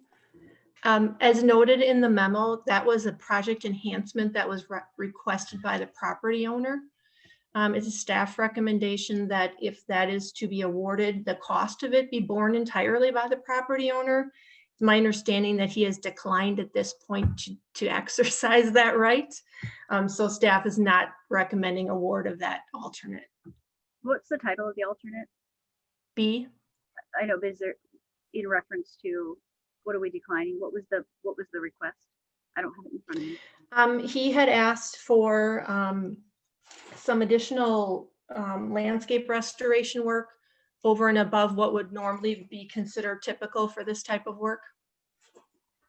Okay, thank you. Any further questions besides my own? No, thank you, Leanne. Sure. So Leanne, just the upshot of this, sorry, President Rosa. Trustee Warren. So the upshot of this is basically ignore column B because we're not paying for it and he's not interested in paying for it. So it's really kind of irrelevant for the purposes of calculating who to go with here. That is correct. Okay. Could I take this opportunity to make one more correction to the memo? The suggested motion for bid alternate A lists it as $70,815.00 as it's written, but in the numerical listing it says 71. The 70 is correct. Thank you. So my question is, and I completely maybe misunderstood this. There was information or just correction needed to the information that went out in the bid from our own engineer. That didn't disqualify the bidding process. Then we got bids back by 3 vendors, and one of them had misinformation that we didn't allow him to correct, so we disqualified him. And the attorney said that was okay. And then there are some other changes. I'll express my sincere concern, and I don't need an attorney opinion at this time to, he's already rendered it, but I will vote no because I believe that if you have misinformation on a bid, and if someone has, I don't understand how we can do it, but a person sending back cannot, and they get disqualified. I'd be happy to explain that. Sure. Okay, so we did not have misinformation on the bid. The engineer's opinion of probable cost included a listing for erosion matting on slopes that had been disturbed. That was initially listed at an estimated quantity of 1,000 square feet. That typo was discovered. There was an addendum officially issued to the bid. So every interested bidder was made aware that that number was an error. That number was adjusted. The bid sheets were adjusted, and everyone was made aware that that correction was now in place. This is perfectly legal. It happens frequently. The other part of the bidder's response? Related to the advanced construction bid, I guess rather than entering a number of $210,000, they entered a number of $21,000. is not legal, my understanding, and Attorney Barrett can certainly jump in, nor proper for us to allow them to adjust a number on a bid after that bid has been opened. Therefore, the bid is declared to be invalid. Even so, Attorney Bear, I guess I will ask the question. Sure. Did they find this error before we evaluated the bids and asked to correct it, or was it after they were all evaluated? Meaning the proposer. Did they know? I'm sorry, can you repeat the question again? I get cut out for a moment there. That the proposer didn't realize their error. They never called us to correct it. Is that what is being said? I'll defer to Leanne on that. Did they? That is correct. We made them aware of the error that they submitted. We made them aware that they submitted an incorrect number on their bid. We could have, they were not able to perform the requested work for $21,000 rather than $210,000. Therefore, it's not a valid bid. Okay, and we contacted them to tell them that. Okay. We did. Okay. Any other questions? If not, Ellen. I have a question. I'm just curious if I'm reading this correctly. It looked like something pretty straightforward, like driveway replacement. The engineering estimate brings it in at 35,000, but both of the bids that were legitimate come in at 50, 54 and 50. That's why it's called an estimate. I don't mean to be flip, but in fact, it is an estimate that the engineers will typically develop these numbers based on a review of similar bid projects over a relevant period of time. Sometimes they're right on and sometimes for whatever reason, the submitting bidders will propose different numbers. And so it looks like advanced construction would have been the low bid, right? They would have been the low bid, yes. And did you say then the total project cost, instead of 822,500, what was that? That was the one that you changed, right? I noted that the actual estimate, the engineer's estimate of the project cost changed. And the only reason that I point that out is so that the board understands that UPI's bid is within the engineer's estimate. And that new number, what is that new number? It's not the 8225? It's the total would be 922,744. And that's the regular things plus bid alternate A, right? That number incorporates base bid, alternate A, and alternate B. Oh, the 922,744. That is correct. Sorry, my battery was running low. I had to plug in. Okay. But you said up above the bid alternate A should be 70,815, not 71. It is correct in the table. But in the motion? It is I would correct make the in motion, but it's correct in the narrative of the motion, but in parens, it's listed as 71815 rather than 70815. okay. I will make a motion then. I move the award of a unit price contract for UPI LLC for the 4480 North Lake Drive storm sewer repair. Base bid in the amount of $803,341.00 and bid alternate A in the amount of $70,815.00 for a total contract award of $875,156.00. Second. Okay, we have a motion by Trustee Stokebrand, a second by Trustee Carpenter. Any further discussion? Thank you for providing those answers. Sarah, if you'd like to take the roll. Trustee Stokebrand. Aye.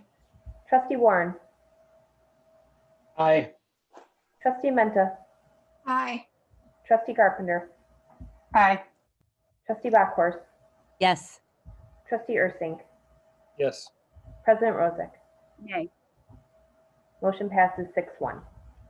Okay, thank you so much. Thank you, Leanne. We are going to move to consider engineering contract for 2022 North Oakland Avenue improvements. Leanne. Thank you. There were, this item was reviewed in committee at the November 2nd meeting.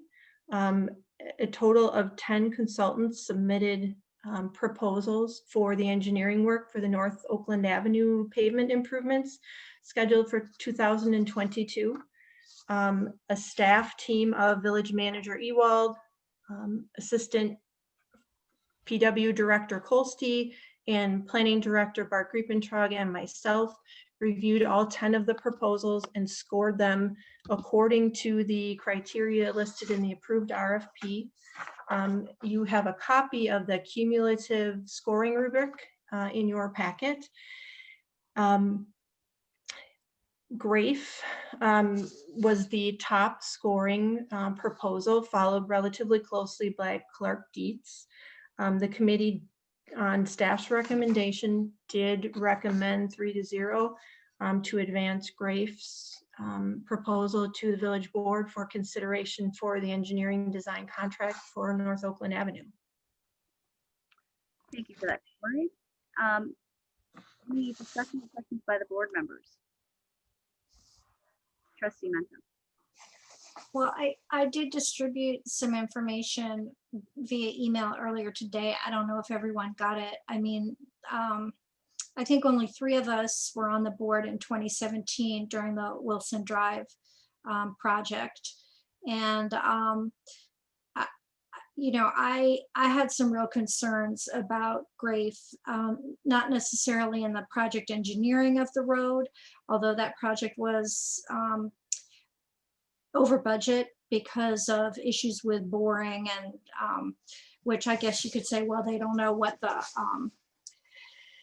what's underneath the road, but I mean, you would think they would do borings sufficient to understand those underlying conditions, but it was more, I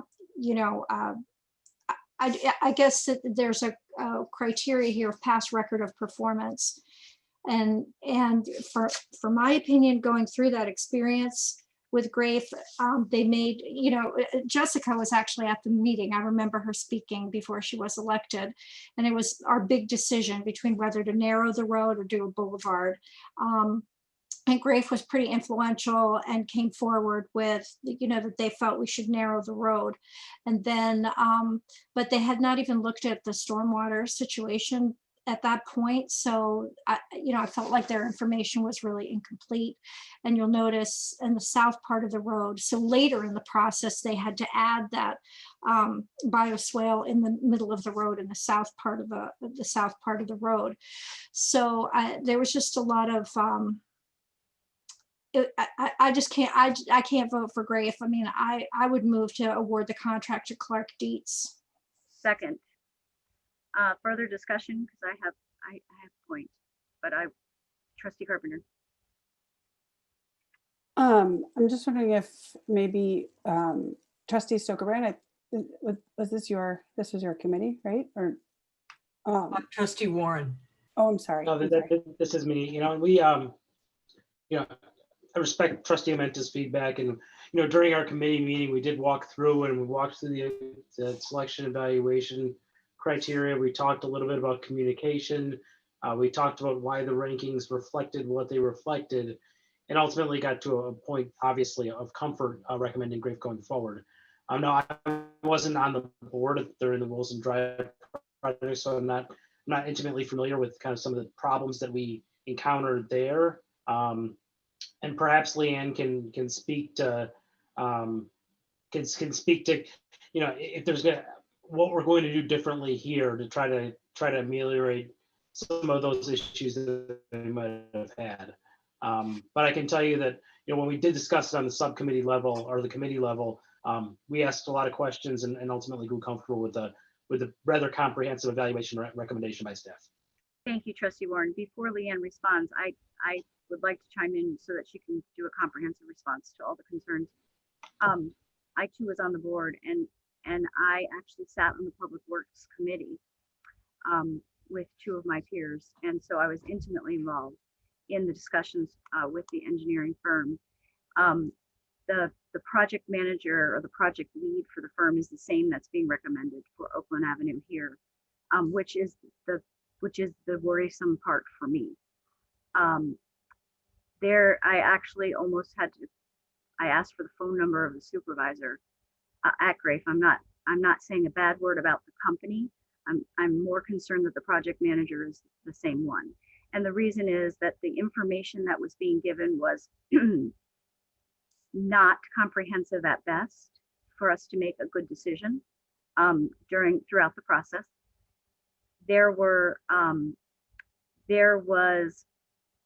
They had made a recommendation one way or the other before stormwater was even looked at.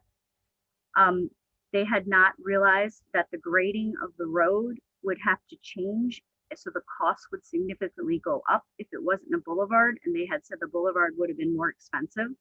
But if after the process played out, what the grading we had to do, so the stormwater ran off to the side without the boulevard, that increased the cost significantly. So their information to us about costs at the beginning based on their recommendation was incorrect. But we had already taken their advice and voted or moved forward with that alternative. I do believe that those concerns were expressed to the consultant firm and the project manager, and to no avail. And so I also have severe reservations and would not be able to vote for that firm with that project manager at this time. Staff was aware of those concerns. I'm not sure if they were expressed at all during the committee meeting. However, I will support the motion on the table to go with the close second in costs. So I appreciate that allowing me to express that. And if there's any other board members that want to express anything, if not, Leanne, Trustee Warren had asked if you would like to address that. Sure, I can certainly do that. So I have a couple of notes here that I will attempt to respond to. One of the first was that the project was well over budget due to some excavation below subgrade issues, and that is correct. Though I would respectfully disagree with the characterization that is because the borings were insufficient, and that was Grafe's responsibility. The geotech contract was held by the village, and that was done based on the specifications that were provided. And those are the very same specifications that we had used for at least 5 to 10 years worth of projects previous to that. Following the Wilson Drive project, we have made some changes to the specifications for those geotechnical requests, but I would say that responsibility was not Grafe's. Related to the comments about stormwater work was done after the decision regarding a boulevard or no boulevard, I would say that in my experience, typically a stormwater review and calculation is done after a road profile is determined, not before. Related to information provided by Grafe not being comprehensive, I would also remind the village board that the board did change the scope of that project multiple times during the course of design. There were a few decision changes and some direction changes that were made based on multiple different types of feedback.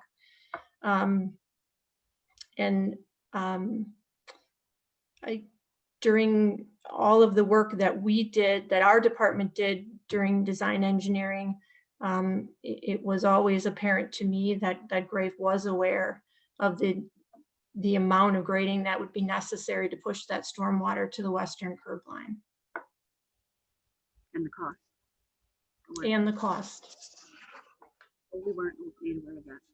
Okay. Do you have anything else, Leanne? Okay. Thank you so much for that explanation. Does anybody else have any questions? Seeing none, there's a motion on the floor with a second. Sarah, would you like to take the roll call?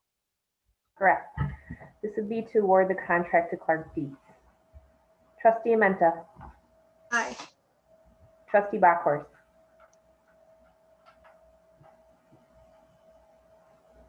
Want to come back to her? I'll come back to her. Trustee Ursink. No. Trustee Stokebrand. Aye. Trustee Warren. Hey. Trustee Carpenter. Aye. Trustee Bachhorst. No. President Rosick. Aye. Motion passes 4-3. Thank you. We'll now move on to item number something F. Consider ordinance number 3017, establishing the Parks and Public Space Committee. Oh, sorry, that's it. And just, I know this went to committee, so does staff or the committee chair please report out on the vote as well. Tyler, Jessica? Tyler, do you want to start and then I can talk about the vote? Sure, that works for me. So 2 weeks ago, we took this item to JP&L, who expressed support for the consolidation of the Parks Commission and the Pet and Bike Safety Committee. A lot of those reasons are listed in the memo. We did have a joint meeting with the Pet and Bike Safety Committee as well as the Parks Commission in October. Parks Commission did vote 6-0 in support of the concept as well. Pet and Bike didn't have a quorum, but members' comments were still reflected in the minutes, which is shared in the packet. If adopted tonight, the implementation plan for it would be to do in the upcoming spring appointments. Parks Commission has been working on updating the comp park plan, which they're going to need a little bit more time in Q1 of 2021. I would like them to finish that up first.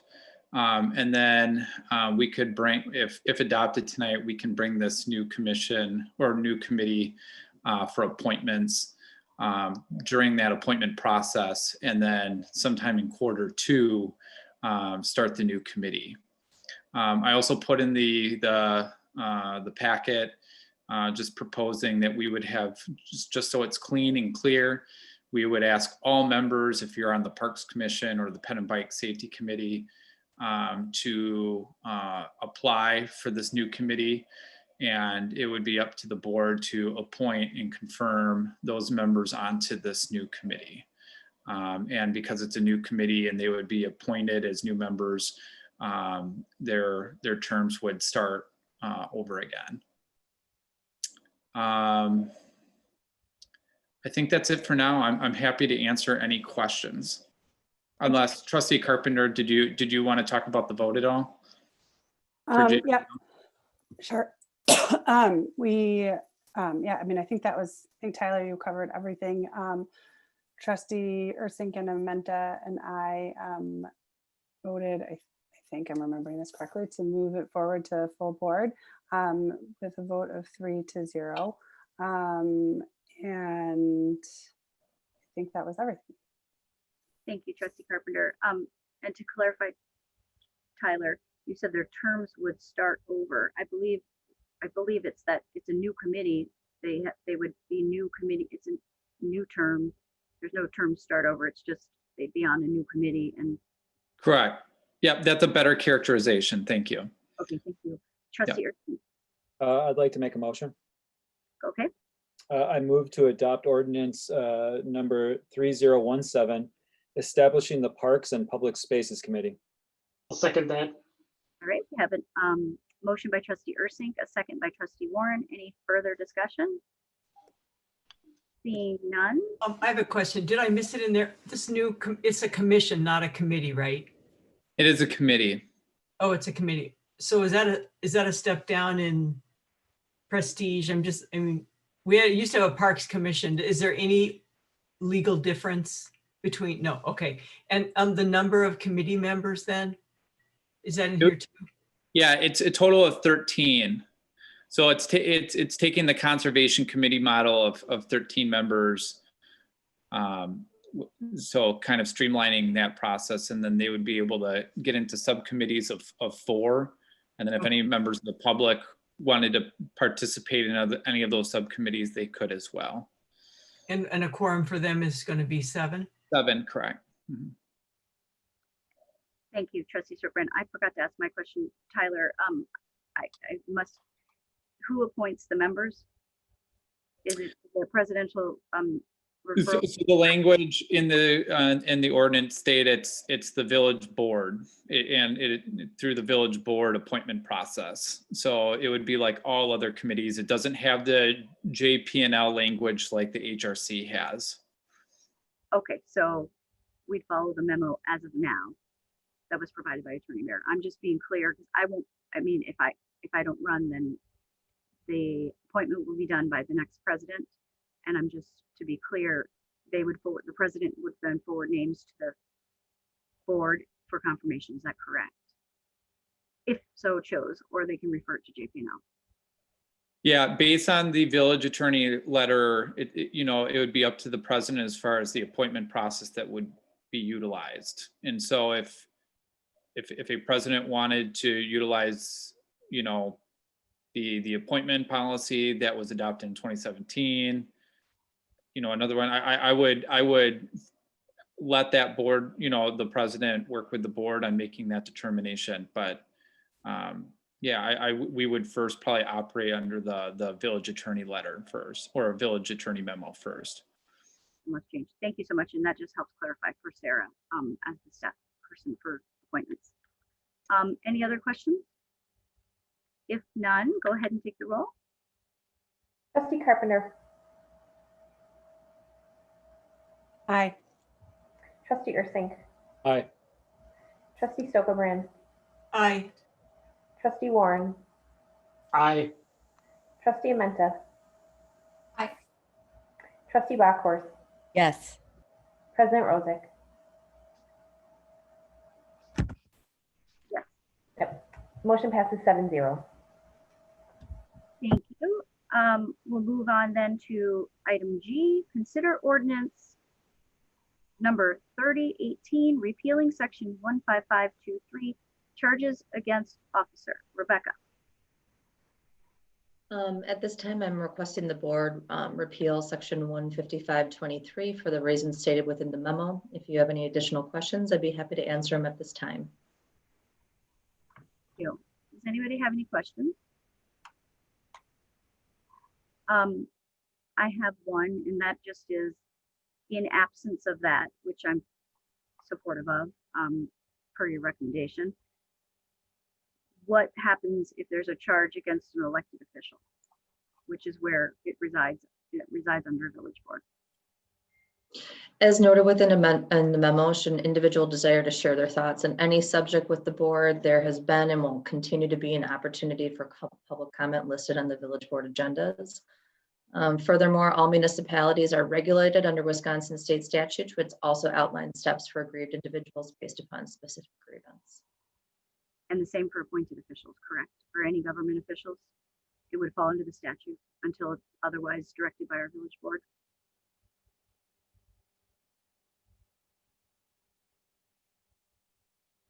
I'm sorry, could you hear me? More or less. I mean, there's definitions in the statutes that define what an officer is, but generally the answer to your question would be, for the most part, yes, absolutely. Thank you. Trustee Ursing? I'd like to make a motion. Yes, go ahead. I move to approve ordinance number 3018, repealing section 155-23, charges against officer. The motion, do we have a second? Second. Motion by Trustee Ursink, a second by Trustee Carpenter. Any further discussion or questions? I have a question. Yes, Trustee Stokebrand. So what happens to, I believe we have two 2 more complaints pending, correct? What happens to them? You just process them under the existing structure. 2 more? Can you specify, Kathy or Trustee Sopran? So we would go ahead and if they would be, we would refer them to a committee like we did the others? Yeah, I think if you've got them before you made the change, it would be appropriate to handle them in the same way. Thank you. Thank you. Could you just clarify, there's 2 additional ones from the one that was just referred to committee? I thought there was one about Chief Nimmer and one about Attorney Bear. There are 3 in total. There's a 3 of total? No. Oh, okay, thank you. So there's 2 pending. I mean, 2, one in committee and one other one that is not. Correct. Okay, thank you so much. Did I see another hand? We're good? Okay. Go ahead then, Sarah, and take the roll. Yep. Trustee Bachhorst. Yes. Trustee Ursink. Yes. Trustee Stokebrand. Aye. Trustee Carpenter. Aye. Trustee Warren. Aye. Trustee Amenta. Aye. President Rosick. Aye. Motion passes 7-0. Thank you to staff for bringing that forward. All right, so that gets us to reports of village officials. I can waive my village president report as we covered it under earlier. Then we'll move on to any reports from village trustees. Trustee Carpenter. My family, we participated in the Shorewood Connects yard cleanup this year, and definitely was not the normal. Of course, why would anything be that normal in 2020? But it was still a really nice event, and it's still something that I'm really proud of that not many communities do, and it's just a really nice event. So hope other people can participate next year. Thank you, Trustee Carpenter. Trustee Amenta. Yeah, I promised Rachel that I would remind everybody about the library presentation tomorrow. I think it's at 2.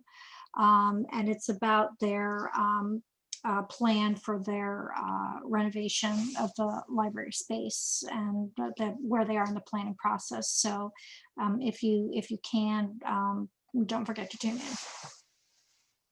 Thank you. Any other trustees? Trustee Ursink, and then Trustee Stokebrand. Yeah, I just want to recognize quickly the DPW staff. They've done such a terrific job over the last couple of weeks under pretty terrible circumstances. So I really, want to give them all the praise that I can give them right now. So thank you so much for everything you guys have been doing. Thank you, Trustee Stokebrand. And maybe this will be addressed by Rebecca. I was just wondering about a recount and how that would affect if we're doing a recount in Wisconsin and how the village is preparing for that. Great question. And Sarah would be happy to update you on that. I will. So we will know by 5 p.m. on Wednesday if Wisconsin is moving forward with the recount. Shorewood is scheduled to recount their ballots on Saturday morning. So we will have our recount results over the weekend. We have chief inspectors and poll workers who have already stepped up to volunteer to assist with that. So we've been preparing as we've gone into the November election, knowing that this was a huge possibility. So we should be good. Can I ask one follow-up question? Yes, go ahead, Trustee Warren. So I'm assuming that's a machine recount and not a hand recount. As of now, yes. Okay. Could they request could they pay the extra cost to request a hand recount if they so desired? They could. Hopefully we're moving forward with a machine recount. Since we do have the same ballot style, we should be able to use a high-speed tabulator, which will exponentially speed up our process. So that would be helpful. Thank you so much. Any further questions on that? Seeing none, is there any other trustee report? Okay, then we will move on to village manager. I see you have a report listed. Just wanted to update all of you that we've been recalibrating in terms of looking at operations under COVID and under the direction and advisement of the North Shore Health Department. And so included in your packet is a brief update of the items by service area. One of those to note is that we're going to continue to keep Village Hall closed and accept tax payments through a variety of methods, whether that be in the Dropbox, payment by e-check, or by appointment with the clerk and customer services office. Internally, what we're trying to do is even where we can to really stagger people, so we can try with the small staff that we have, really try to build in some level of redundancy if we can. You know, we're a small group, so there are many times where we only have one person that does a specific task, but trying to rotate and spread out as much as possible within the work environment. One of the things that we have been successful with is the protocols that we have been using and trying to keep our staff healthy so that they can come to work. As Director Christensen noted, you know, many of the cases that are particularly, you know, in our environment are really coming from outside and are not coming from inside our organization. So we want to try to continue to foster a good environment and a healthy environment. If you have any additional questions, I would be happy to answer them at this time. Does anybody have any questions or discussion points? If not, I assume that we'll continue the practice of paying employees to work from home if needed. I'm sorry, I couldn't hear you. Oh, if needed and someone's working from home during the shutdown of Village Hall, we'll continue the practice of paying the employees. Correct. So everyone's working. So we're not that everyone's working. So if people have a capability to work from home and we want to stagger people to really foster greater distance and health within the organization, we're going to encourage that where we can and where it makes sense for purposes of providing services. But services will continue unless, for example, we come to a situation where we don't have sufficient bodies to provide the services that we have routinely provided. Excellent. Thank you so much. With that, do we have a motion on the floor? No motion required. This was an update. Okay, thank you, Rebecca, for that update. I appreciate that. My pleasure. We'll go ahead and move on then to item 11, items for future consideration. Does anyone have any items? Trustee Ursink? Yes, I would love to see if we can add links to our minutes. I think it'd be extremely helpful to be able to click from the agenda into the packet by hitting a click of an agenda item. This would make life so much easier, I think, for everybody on the board. I don't know if anybody else agrees with me, but for me, I always get a little lost in the several hundred pages of the packet. So just a quick link to the papers would be so fantastic. I'd ask that. Okay, wait. So that's a motion, I take it, but I just want to, before, as a point of clarification, that would, I believe, fall under minutes. If you make a motion to make it into a future agenda item, I think with board consensus, maybe we can give direction at some point to the staff if you want to pull Rebecca in place of that, rather than having to rank it against everything else. I don't know, Trustee Ursink, you certainly can make the motion and we certainly can get a second, but it may be a while until it gets on the agenda. Whatever is easiest. I think it's, you know, Sarah, I feel like it should be an easy sort of thing. Maybe it takes an extra 30 minutes, 20 minutes to do. So the only concern with that, anything that's put in the minutes, because the minutes are kept forever, I would have to print all those links because the link would not be, it would only be in the digital version. Maybe you don't need to go that far. You can just link to the minutes, you know, from the top agenda. So it doesn't necessarily need to go to all the different topics. Just one clear link to the agenda in our packet, and then we can. Got it. Okay, that's better clarification. Yep. So I don't know, whatever the easiest way to get that done. I feel like it's a pretty simple task, and we shouldn't have to wait a year to get this done. We all feel that way about future agenda items, but for 1 second, Trustee Ursink, and then you can make your decision. Trustee Carpenter. Yeah, I think we had talked about this before. And Trustee Ursink, I totally agree with you. So, but I think, correct me if I'm wrong, but you're asking for links within the packet so that you can like jump through the packet piece of your, you know, your page 500. From the top, Yeah, yep. So Right. from the top 2 pages, we can just hit a link and then it Right. takes me to page 300 and then I can Right. scroll back up to the top and then it takes me. 'cause- Right. Like you could in the hyperlink agenda, number. Yeah. right? Like, yep, in the agenda, if you could hyperlink the page. So is it like would it be like a table of contents? Almost, yep. So Kind of. you're looking at the agenda and you can click to bid operating plan and it just takes you that portion of the packet that we have. So I thought maybe I just didn't know how to use Dropbox. No. No. I would like a point of clarification from Sarah. We talked about this during agenda management software, number 1. So it has been discussed and we are coming back to it.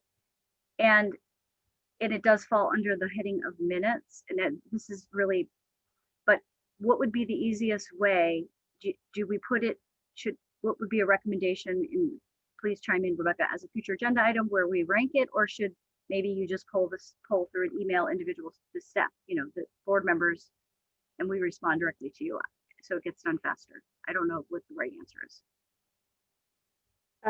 Rebecca, clarify me if I'm incorrect, but I think it's something we could just try for the next meeting or the meeting after and see if it's what the board is looking for. I think it's really just an adjustment of how we're preparing something versus a policy. Mm-hmm. Yeah, it's just really how the PDF is constructed, Mhm. not necessarily like a policy about minutes. Correct. In my opinion. Totally. That's why I'm asking the question. And Rebecca, you agree with that? Yeah, I don't know what the capabilities are, so I don't really have any comment yet until we take a look at it tomorrow. And I guess I'd prefer not to have the discussion about it now. I agree. Trustee Mento. Yeah, I'd like to have a future agenda item to actually have, what? I apologize, I didn't Oh, know we we have to were vote. on. Oh, sorry. I'm sorry. Trustee Ursink, so are you comfortable with staff just hearing it rather than making a motion and putting Yep, it? I don't need to make a motion. I just brought it up and I think it sounds like staff is already, it's something that they're gonna potentially talk about and maybe try for next meeting, which would be fantastic. Okay, thanks so much. I appreciate everyone's input. Trustee Menta. Yeah, I think that we need to have another discussion about prioritization. I did go back and look at the record, and we did in July. We distributed Rebecca distributed that spreadsheet, and we all, gave our priorities, but we never, and every prior year we've been able to have as a board a discussion about them.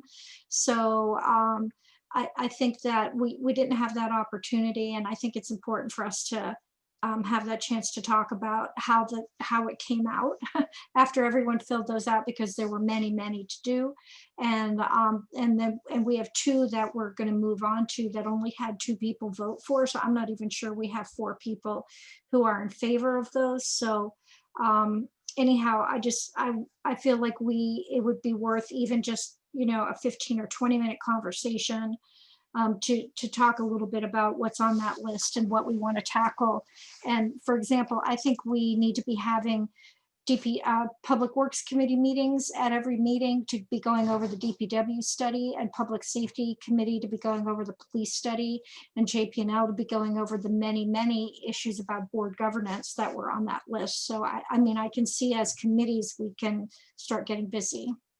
And I'll second that. I mean, I think that when we had that discussion, we were just so truncated because we were at the end of a meeting. It was like 11 o'clock. So I'd like to just have kind of a broader discussion, really walk through it, and have a chance as a board to talk through what came out of the prioritization that we did. I feel like we started that discussion, but I think we need to finish it. So I'll second that.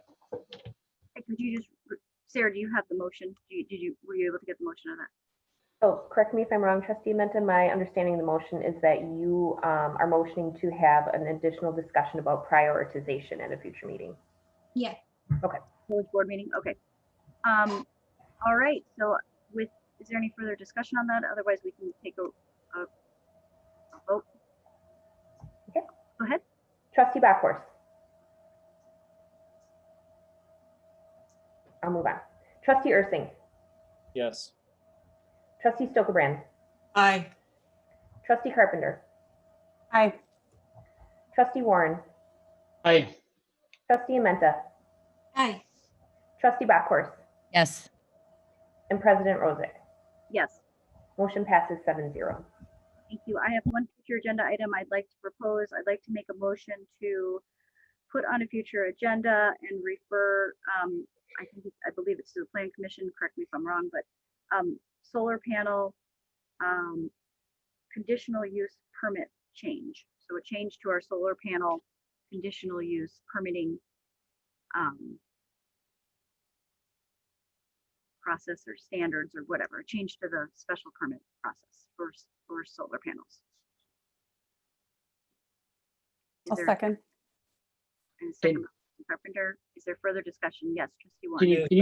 Is Bart on the line? Because Bart and I had a really great conversation about this over email from our last meeting. Doesn't look like he's on anymore, but he actually has a really well thought out, just kind of structure for how this is all kind of put together. It'd be worthwhile getting his opinion on this, but I'm in support. So. Oh, thank you. This Bart's not on the line. Yes, Trustee Warren. Sorry, just to clarify, this is to make it easier to get solar approval for solar panels. Okay, just want to make sure I know what we're talking about. Yeah, let me just clarify. I apologize. I wanted to make it brief. Josh from Conservation Committee had also came to talk about it a little bit at the last meeting, But when we instituted our solar panel to be consistent with the Solar Now and be part of that program, most of the municipalities changed their permitting to make it streamline it, so that it would make it easier for residents. And at that time, that board, before you were here, voted to keep ours different and more restrictive. And so, I'm proposing that we reevaluate that, and I think it's been about 4 years. So it's a 4-year period, and we do a reevaluation to see if we can streamline it and be consistent with the other municipalities. Trustee Stokebrand? Yeah, I just wanted to say that I know he's really busy with the comprehensive plan update. And so, I think it'd be great for us to do it, but I would just, give him some time because I think it could be January. Okay. I don't think the Plan Commission is meeting again until January. Okay, and we'd have to rank it on our future agenda items anyway, so. Yeah, okay. Any further questions or comments? Seeing none, do you want to call the roll? Yes. Trustee Ursink. Yes. Trustee Carpenter. Aye. Trustee Stokebrand. Aye. Trustee Warren. Aye. Trustee Menta. Aye. Trustee Backhorst. Yes.